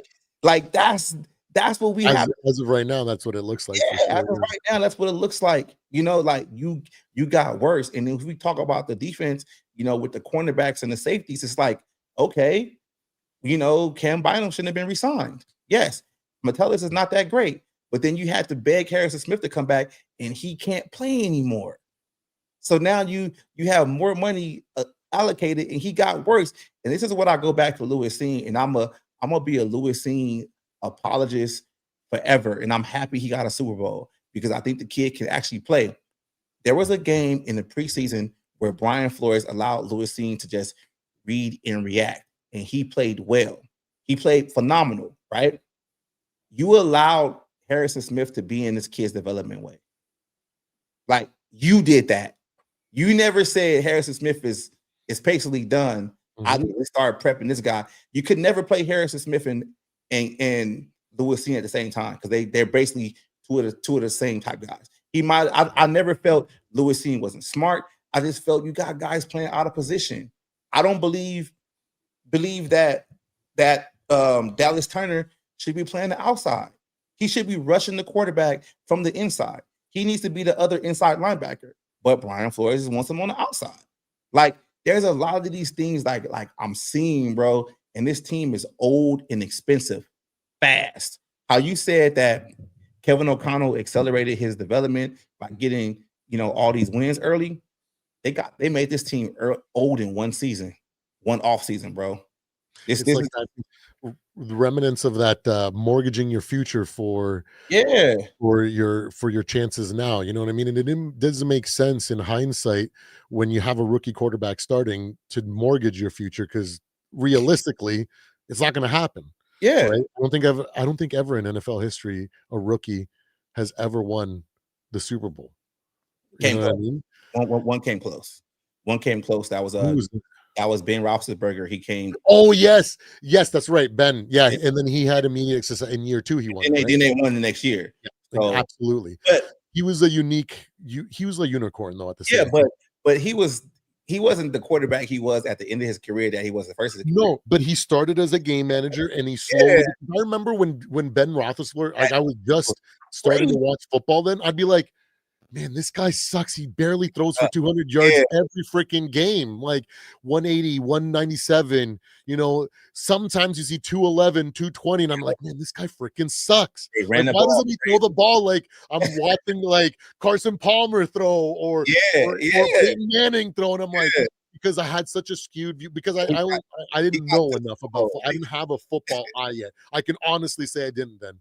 So I was just like, what the hell? And then now when I look back at his career and I look at it with a different eye, I'm like, wow, like he did essentially followed the Brady path. You know what yeah, I mean? He became a because game Brady manager wasn't great first either at and the then career. slowly developed the skill sets that he needed in order to play for as long as he did and to become the guy that he needed to be. But And look at it what was they had on those teams, right? Those Bill Cowher teams with Big Ben had a great defense and they had a good running game. Those teams that Brady was on had a great defense and a consistent running game, mhm. right? Like it shows if you have that, you can give your rookie quarterback, your young quarterback time to develop. Because if you look at that, like look at that defense in New England was crazy. Richard Seymour, Vincent Wilford, Rodney Harrison. You feel me? Like they Yeah. were, they were nuts. So, like, and then those Pittsburgh teams, you had Willie Parker, you had Jerome Bettis before he retired. Like, you had guys, man, that could prop up, the young quarterback to where he didn't have to do so much. That's what the Vikings should have did, but And they didn't. They on went the paper, wrong it way. looked like that though. Going into the season before anything was It played, looked on like it looked paper, it like looked like it. That's it, where I it think a lot of people's expectations came from, yeah. where it was like, oh, we can carry a rookie to the Super Bowl. Maybe we can get lucky, sort of thing. And I'm like, I remember thinking we can maybe squeeze into the playoffs and lose one playoff game. And to me, it was like that's a win because JJ will at least get to see playoff will What it have looks playoff like. like what it Yeah. looks like that different speed, Yeah. the different pressure, the anxiety for getting ready to it, right? So then in year 2 he can take a real step. And but yeah, it's It's crazy. hold They went the on. wrong way, man. Absolutely. And I just don't know, like the thing is that like all these mistakes we could also be sitting here like a year from now or 2 years from now going into the season. And because we made these mistakes now, preseason or not in the off season, in the draft, we get the right players that fill in the right spots. We get all these. We avoid all these mistakes, and then in the playoffs we get injured. And because we've experienced this now, we know, oh man, okay, we have to make these adjustments quicker and do these things, right? So that's the optimist of me kind of speaking, because this is what I say. I can argue both sides. I can Yeah. take your side and go, yes, this is a complete failure. We keep making mistakes, and it's only going to get worse because we keep doubling down on the same mistakes over and over and over again.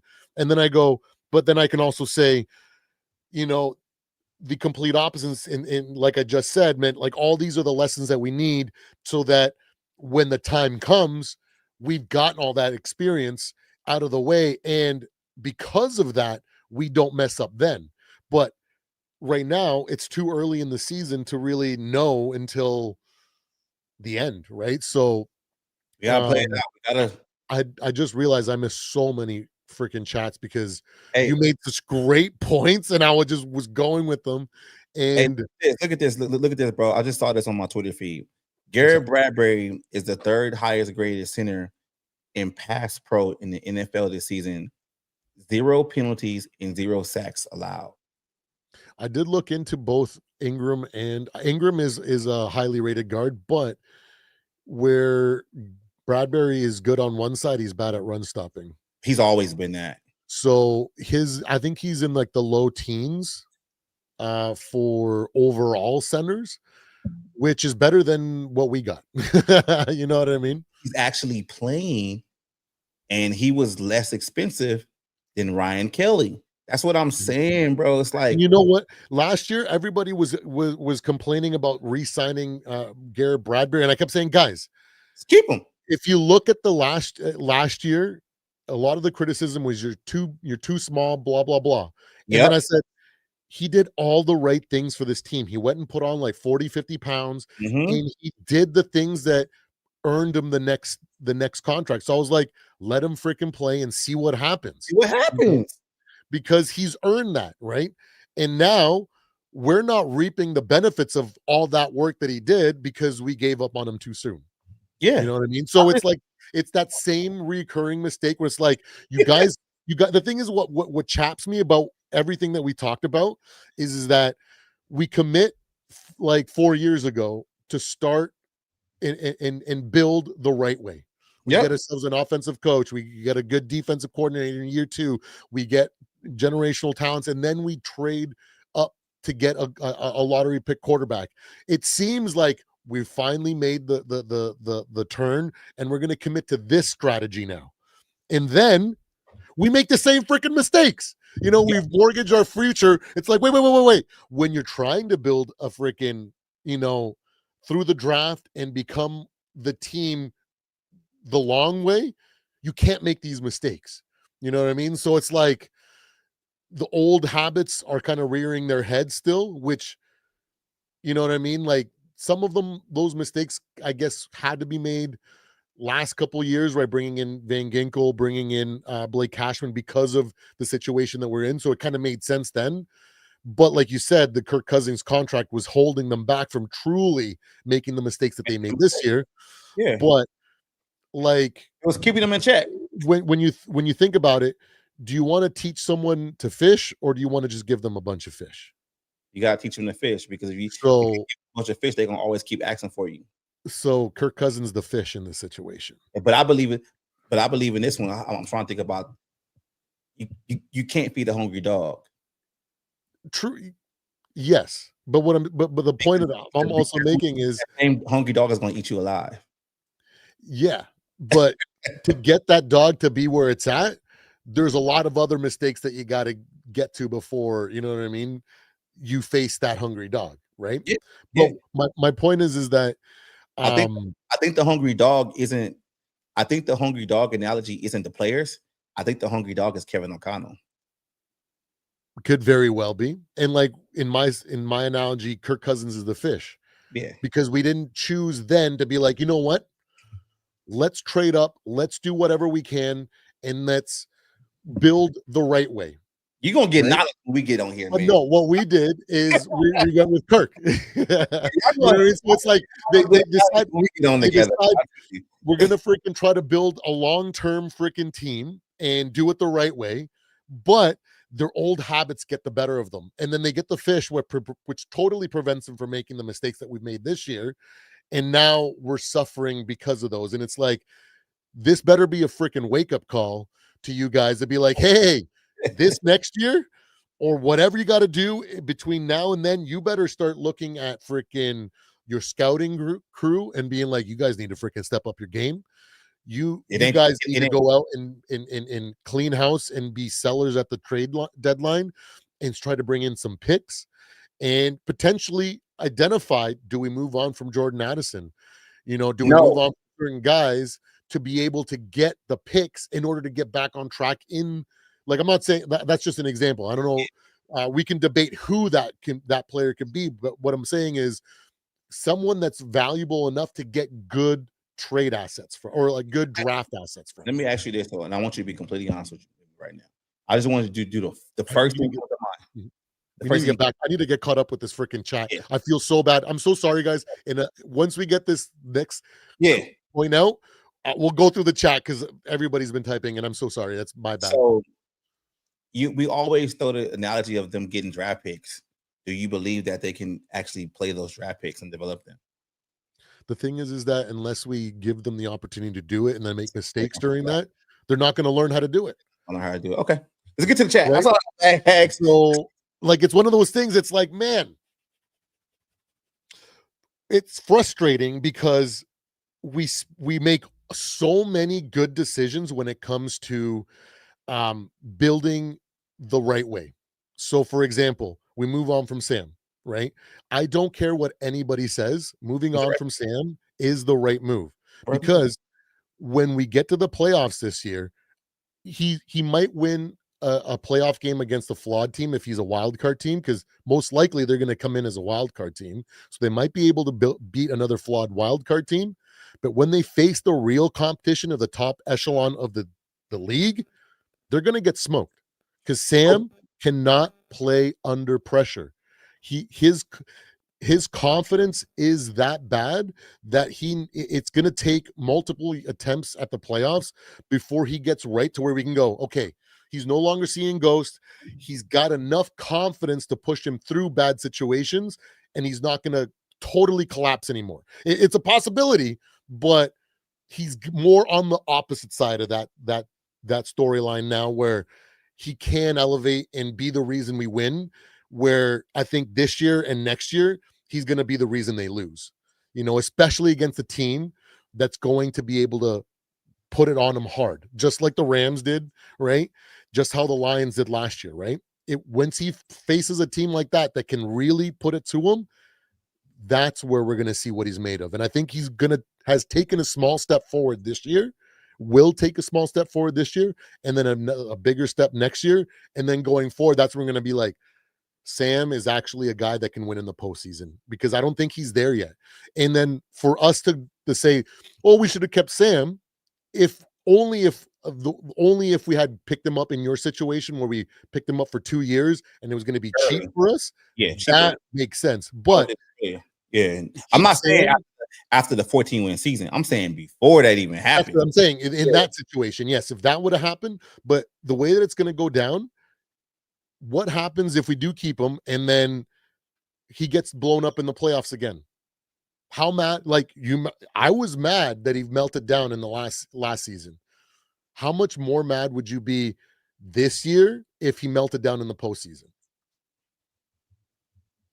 If we had Sam, right?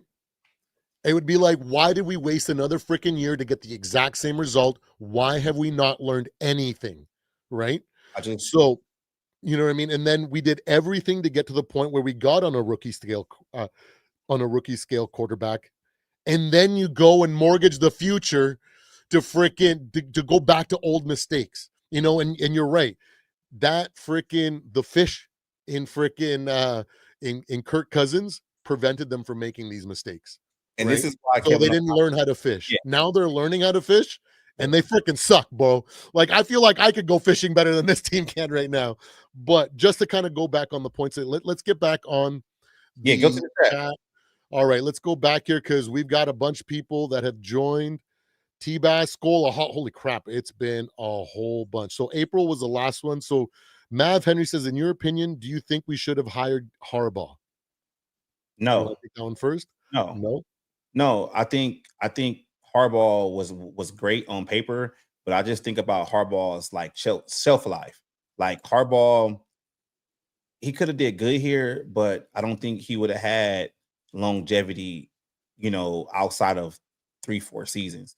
And I understand like what Harbaugh is and what he's doing now, like it's great, but we gotta just always think about it like it's hindsight 2020. He's got a finite window, right? Because what we've seen in college, what we've seen with the 49ers, if he doesn't break through, he doesn't do it. And then he has to bail and go somewhere else.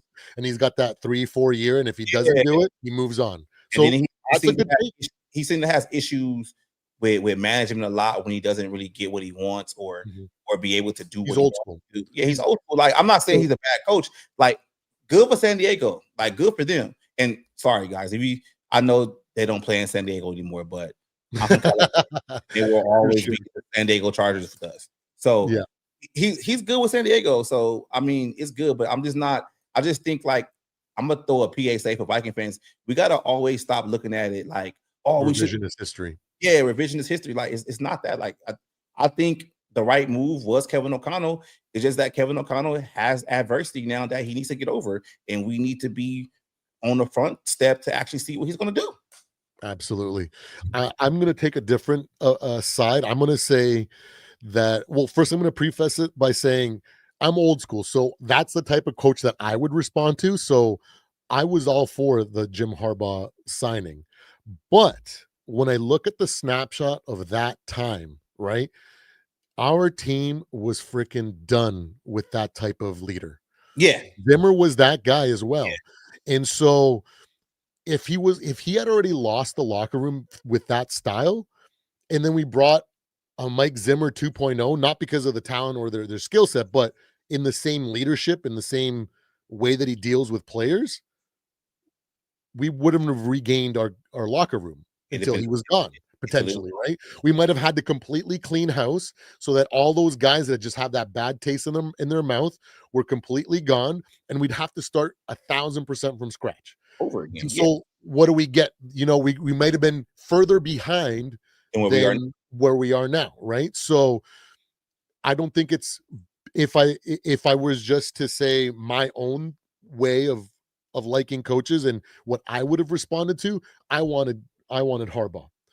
But when I look at it in what the team was actually experiencing at the time, it was a bad decision to hire him. So I'm happy that we moved on to an offensive minded coach because they were done with that. The defensive minded coach, that hard ass, that MJ era type leader was not our players weren't responding then.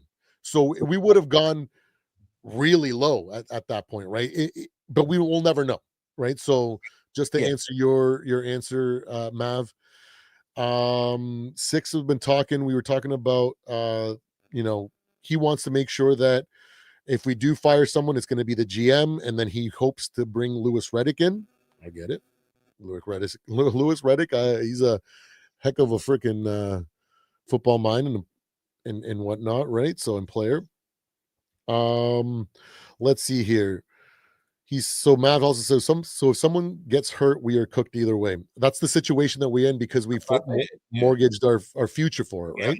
You have no development behind these other players. Skolaholic says Quasi and overrated KOC is finally getting exposed. He also said we ain't winning anything this year. KOC play calling sucks. Essentially, and the Minnesota media is too soft. I can't disagree with your opinion, my friend. And then we have no talent on defense because our GM can't draft. And I think we've also touched base a little bit on some of the conversations that might have kind of semi answered because we were talking about, you know, teaching someone to fish versus giving them a fish. And, you know, if he doesn't draft players and he continues to sign free agent and make the team expensive, we're not only making the cardinal mistake of mortgaging our future, but he's not getting the tangible experience in drafting players to know the next year how to draft better and the next year to draft better. So it kind of is like this kind of like snowball effect, right? So that it's just a whole bunch of mistakes. Brady, Wentz is horrible. I've been saying that since the beginning, but That's he's why a great QB too. That's about it. 16 in 6 years for a reason. Exactly. Me and you were the ones that were saying, like, why would we freaking roll with Carson Wentz? 6 teams People in were 6 saying years? that, like, oh, if he gives us the best option, no, No, he doesn't. The reason why he's available. And then T-Bass says this team is far from championship caliber, but that's his opinion. I don't think that we're even going into the season. I think that we were championship caliber. But what I would say is that this year, depending on what we learn and how we respond, will be the beginnings of developing championship caliber. Because I think the championship caliber takes years to develop, and then It's not a most pop. of it comes from the playoff experiences that you Right. get. So we Yeah, don't have that. So I wouldn't say that we have championship caliber in the slightest yet, but I'm hopeful that we will in the future. T-Bass says first huge mistake they made hiring a rookie head coach and a rookie GM. That never happens. it does happen because the Philadelphia Eagles did that with Howie Roseman and Doug Peterson, and they won the Super Bowl. There you And go. then Howie fired Doug and hired the current coach right now and went back to 2 Super Bowls. So And then he also said rebuild, move on very soon. And it's easy to say right now because we don't have the full scope, right? If, like I say, at the end of the year, it is as bad as it was last week or last night, and it continues to look that bad, yes, absolutely. I feel like that's the only option at that point. We have to do some drastic changes in order to right the ship. But until those full 16 games go, I just can't say that just yet. But what I do want them to do is I want them to be moving on from some players and trying to pick up draft picks for sure, so that we have something to look forward to going forward. Because if we don't do that, we're just making the same mistake over and over again. Yeah, let's keep it moving in the chat. And then absolutely no foundation you build through your offense and defensive lines. And we try to do that. We just totally swung and missed. Mark, last night's game down, it may be the game that Kevin O'Connell lost the locker room. He did Maybe not. It might just be gonna see what happens in the next couple of games. Yeah, like at the very end of the season, they might be stronger because of it. We have no idea. So could very well be, but it could also be the game that turned things around when it came to their approach to facing this adversity, right? Mike, talking that talk, we try, brother. We try. T-Bass says, I have a question for both of you. Name Kevin O'Connell's signature win. I see that you answered it here. And I think there's some candidates for that. Because there was some wins in his first year where how would they pardon? How would they follow? I thought about it too, because I know what games you're gonna say. The Buffalo win was great. The Bills game, the Indianapolis comeback game was great, but I can't give it a signature win because they followed it with dud the next week. Yeah, but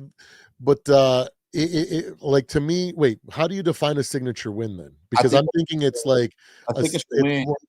It's the start of the boulder. It's the start of the rock going down down.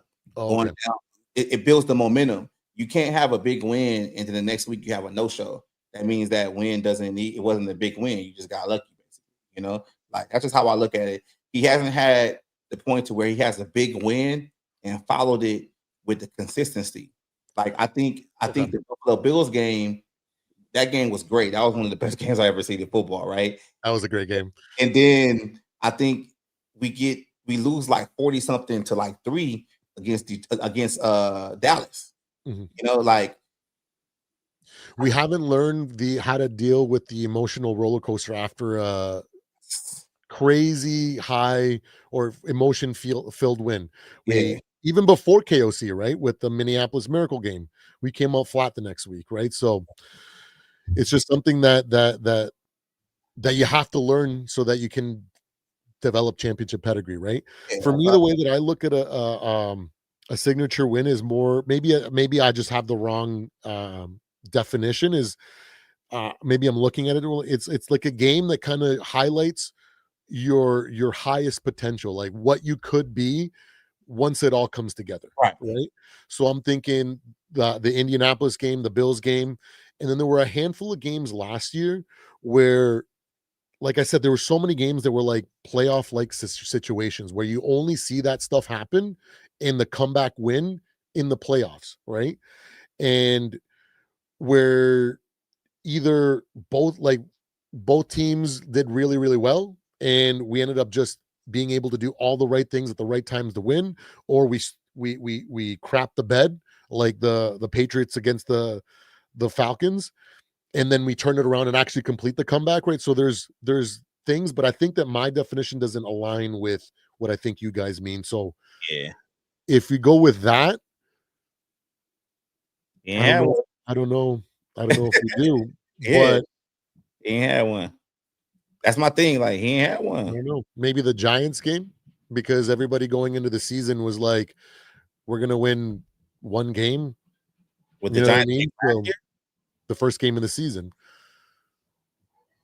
Yeah, In that regard, in the way and that then they you followed it. that you guys say it, I think they because followed it with and then they beat Frisco the next week. So exactly. I mean, it's So maybe this.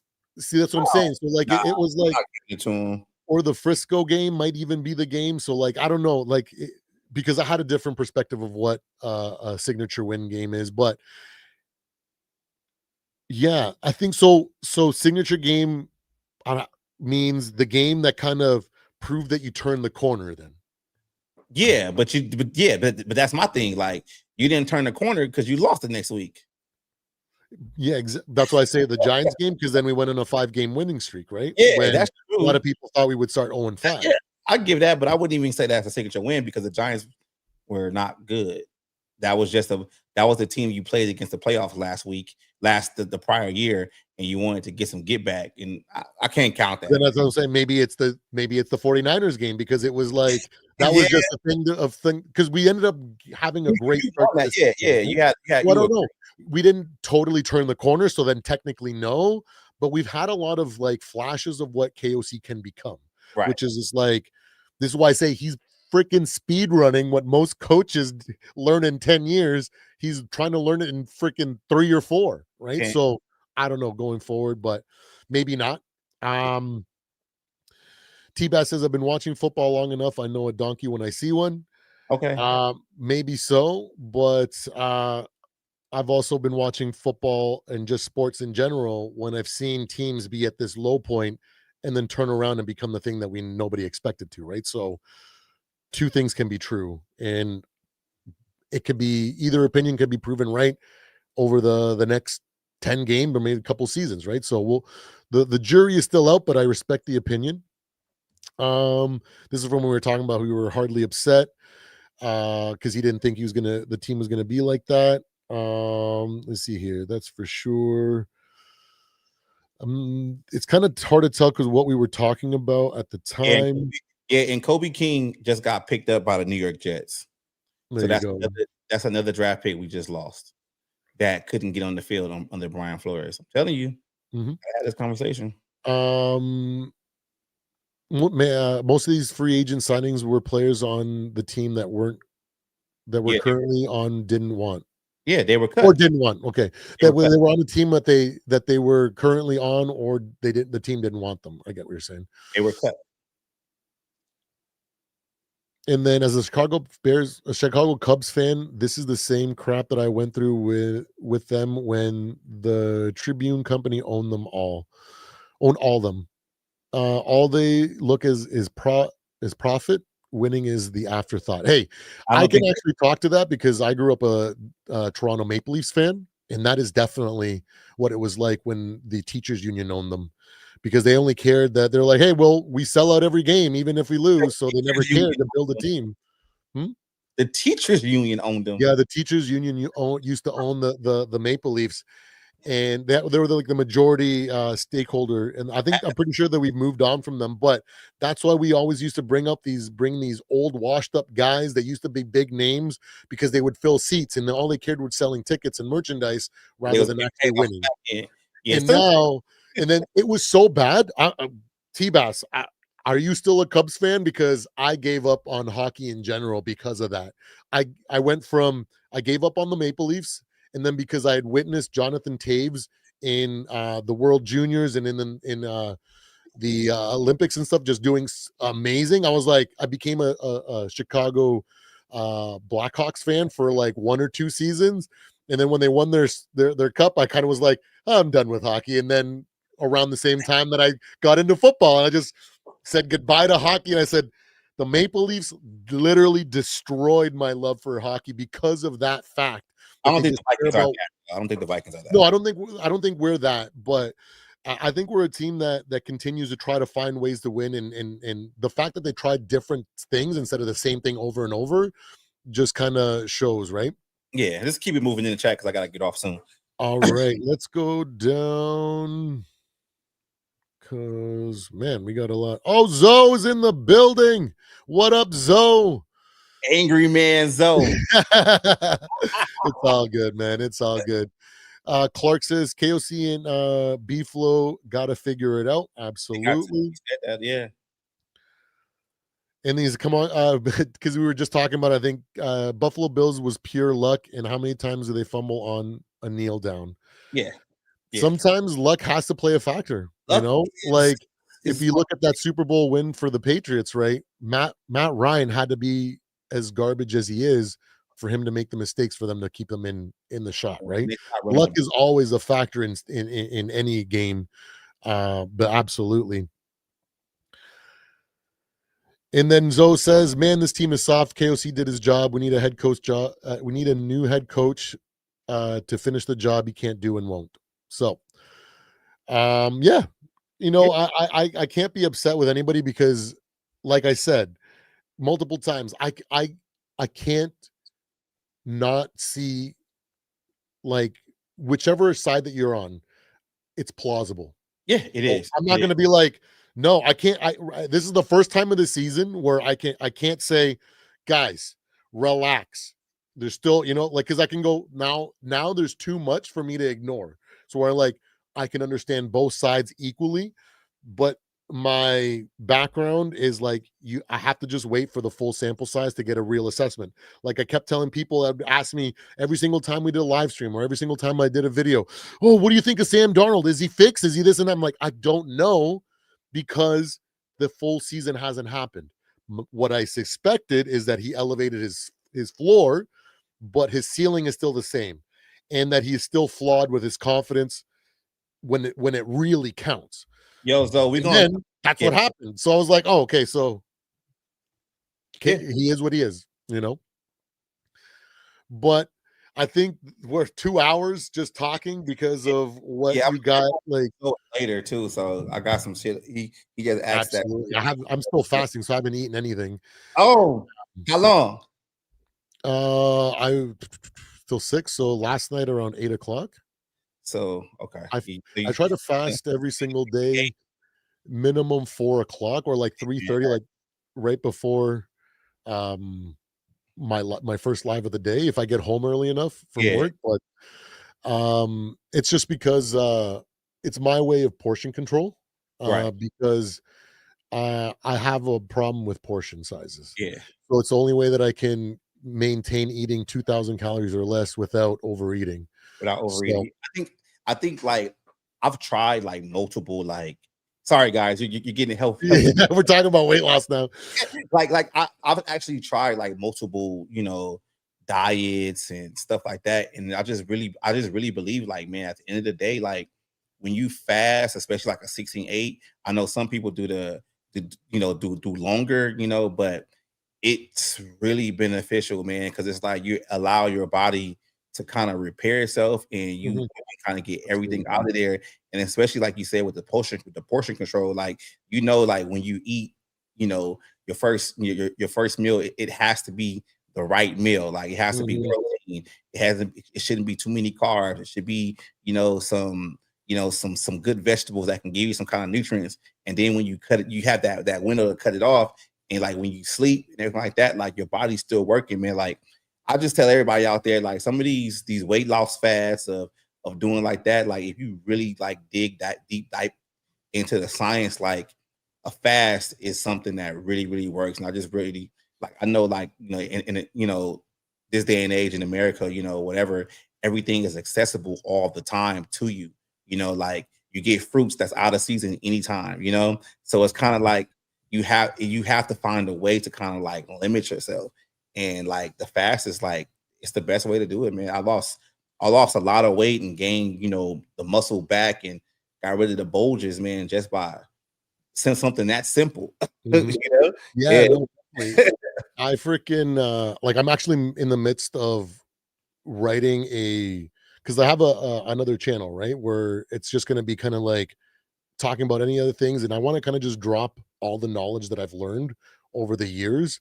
Yeah. so that other people can benefit it. Because I'm not gonna become a personal trainer anytime soon. You know what I mean? I'm moving on to a next stage of my life, right? So I'm building a small business and then working on my channels just because I want to have that. It's fun Yeah. and I want to have that You wanna presence, give right? the game to the people that need it.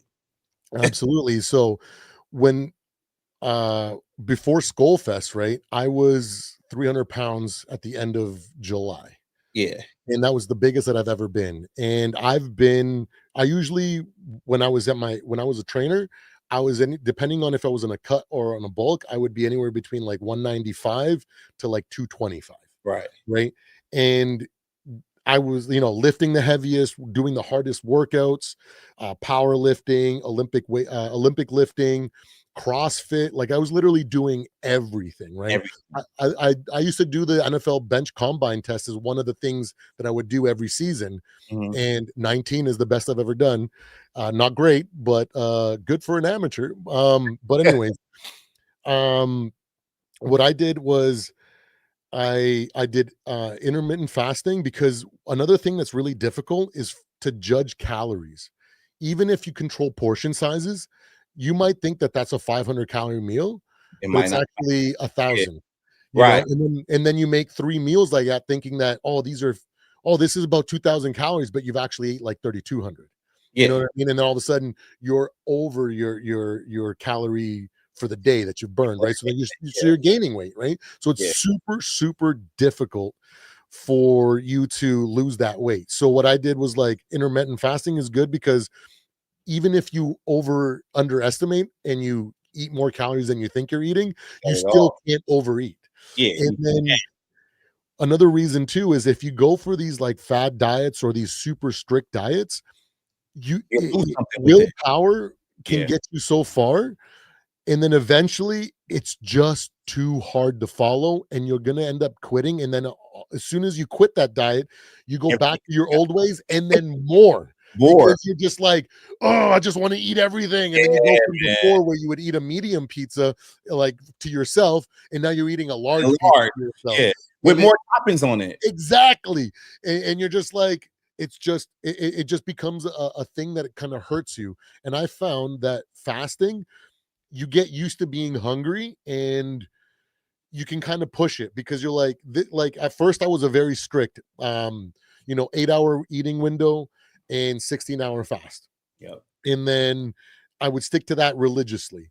But now that I've been doing it for August, September, almost 3 months now, I'm at the point where I break my fast depending on what I feel like because of the workouts that I'm about to do. Right. Because I lost 40 pounds in 6 weeks. I went from 300 to 260, and all I did was intermittent fast.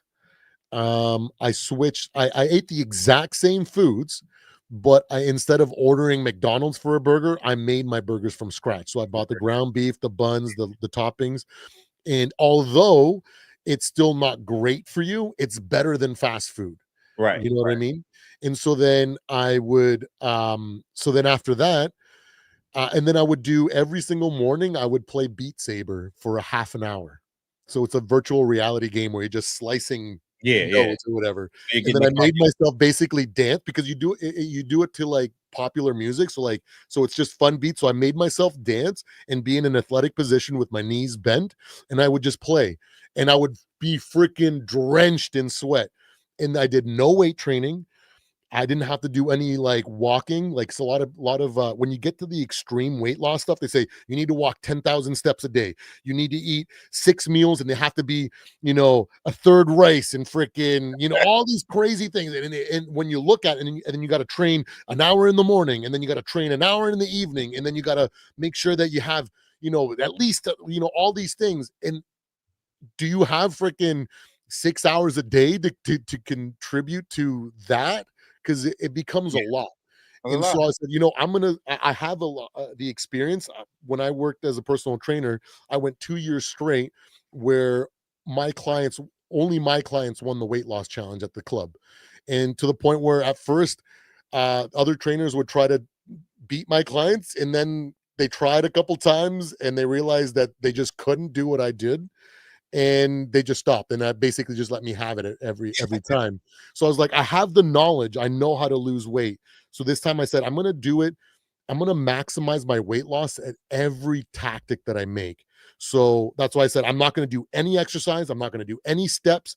I'm going to lose weight through diet change and good habits, and You have it. switching from fast food, restaurant food, and And, literally and that's making anything from scratch. yeah. So What if it's I gonna wanted a pizza, I bought pizza dough, I bought the toppings, and I made it. You know what I mean? And for anything that I wanted, I learned how to make smash burgers. I can make lasagna from scratch, spaghetti and meatballs from scratch. Literally all the things that I was eating from fast food, I basically learned how to make. I learned how to bread my own mozzarella sticks. I learned how to make freaking stuffed crust pizza. I literally learned how to cook. And then the cool thing about that process is that after you do that, you learn how to cook. you learn And how to now when you go, oh, maybe you start getting to the stage where you're like, I want to try harder. yeah. You already know how to cook. So now you can start making these healthy foods and know how to make Get it more delicious. to diet. Exactly. And then you start now where I'm at now, where I eat mostly chicken, and I kind of go through, like, sometimes I'll make my own shawarma, or I'll make my own, like, chicken and rice, or I'll make my own versions of things. Um, so where they're as delicious because of now I know how to season things. You know what I mean? Like, unlike before, where I would just let the restaurant do it, and now I choose the ingredients that I use, therefore there's less calories in the food that I make. And then that's how I was able to lose 40 pounds. And then I allowed myself 30 days. I restarted well, not really 30 days, like 2.5, 3 weeks from the end of Skol Fest to October, where I just allowed myself to just maintain, Yeah. and I let body composition, because you can't go, I'm going to do this all and just go, go, go, because you will run out of willpower and you will give up. So I Yeah. said, I'm just giving I'm going to give myself 30 days where I'm not going to let myself gain any weight, but I'm not going to focus on weight loss either. And I'm going to allow myself to eat. If I decide I want to order a pizza, I'm going to order a pizza. And then so I did that for the last part of September. I wouldn't eat the whole pizza now, because now I was conscious of it. I was like, I'd only eat like one or two slices. You know what I mean? Unlike before, because I know that two slices is 1,000 calories for the Yeah. most part, right? So it just changed my philosophy, and then I was choosing the healthier food more times than not. And every single time I got a craving for a Nashville hot chicken sandwich, I'd go over to my favorite spot and get myself a freaking nice Nashville hot chicken sandwich with a freaking side of fries. You know what I Yeah. mean? And then that would be the only thing that I ate that day. And then I was like, I'm not gaining weight. I was like, this is freaking awesome. And so now I'm back at it. And now I'm doing this next stage where I've lost 10 pounds now in 24 days, which isn't the best, but I'm doing three workouts a week, 3 to 4, and it's only 30 minutes max. And I'm doing literally none of the weight loss training techniques that I used to use. I'm not doing any steps or anything like that. But what I'm doing is I'm choosing to do two exercises. I do bench press, and then I do squats, because the way that I do bench press and that the weights that I do, it like when I'll give you this when you do like curls or bodybuilding style workouts where it's like 10, 12, 15 reps or whatever, you don't burn the calories that you would if you're doing heavy lifting. The reason being is because you use two different energy sources when you do both different types of exercises. Right. So I learned that when you exert hard and you put that kind of stress on your body, you use a different energy system where it just floods your system with energy, right? So that you have more than enough to do what you're trying to do. So when you do full body exercises, so my 4 exercises right now are bench press, and then squats, and then deadlifts, and then pull-ups, right? Because you're using a full body exercise, so that means you're getting everything is working. And if you go heavy enough, it has to be heavy enough. So I'm doing moderate to heavy so that I'm tapping into that energy. So then I'm basically just dumping calories It's when I not. do a heavy It's lift. not like you over there just No, moving. no, no. I do 30 minutes, and I do like minute to a minute and a half rest. I have headphones in. I don't talk to anybody, and I literally do my set, and I try to I do warm-up sets for bench because I have to do a little bit more volume because it's not the same as a real total body exercise. So I do like 3 sets of 10, and then I go to 5 rep range, and then I go heavy so that I'm getting that exertion to where I'm dumping calories just to move the weight. And Right. then I move to squats, and then I go to, 185, 225, 245, and then I squat, 5 sets of 5. And I can barely get that amount of volume in 30 minutes. And then I leave. And I don't do any of the weight loss techniques or any of the stuff that I'm going to put myself through in December, which I'm kind of dreading because I'm going to freaking go hard. But my plan is to lose 100 pounds in the second half of the season. I'm already down 50. You So I got think I can get the next 50 down once I start but using like the crazy techniques that I know. You know what I mean? messing around with this team, man, you get depressed. I don't, man. I definitely don't. Here, man, I gotta get ready for Zoe. And I Absolutely. Yeah, because they're gonna get their 45 minutes before they sorry guys, we went on a total weight loss tangent. I guess some people stayed because they wanted to learn something because we got like 15, 16 people in here still. Yeah. I thought it was gonna drop to like 2, but stay on for a little bit because I want to ask you something about the live too, though. Because I gotta absolutely. So guys, thank you so much for joining us. I really appreciate you guys listening to our rants. We try to be as real as possible and not, I definitely I hope I did a good job of not letting my optimism take over because I was trying to give you guys a real take. Again, thank you so much, D Woods, Skol State of Mind. If you guys haven't, go to Skol State of Mind and subscribe to his channel. Don't forget to subscribe to my channel too. I am on the road to 500 subscribers. I'm trying to be there for the end of the calendar year. So with your support and your help, it will really help. And don't forget to like both videos too. So D Woods, any last thoughts? No. There you go. I think we did really, really good, guys. I said that already. Yeah. All right, boys. All right. We'll catch you guys later. Keep on scoring, guys. Hopefully the best is yet to come. There's my optimism. Okay. The best is yet to come. Yeah. 2025, Minnesota Vikings forged in fire. There we go. A bit of positivity to the end. That's a great series, Forge and Fire. I watch that all the time. Absolutely, man. Man, I think we have some good taste in TV shows too, but I hope you guys have a great one. I love every single one of you guys. Yeah. Yes. Hilarious, oh man, we could go on another tangent. Bye, guys. I love every single one of you guys, regardless of what team you guys follow. Absolutely, guys. Take care. Oh man.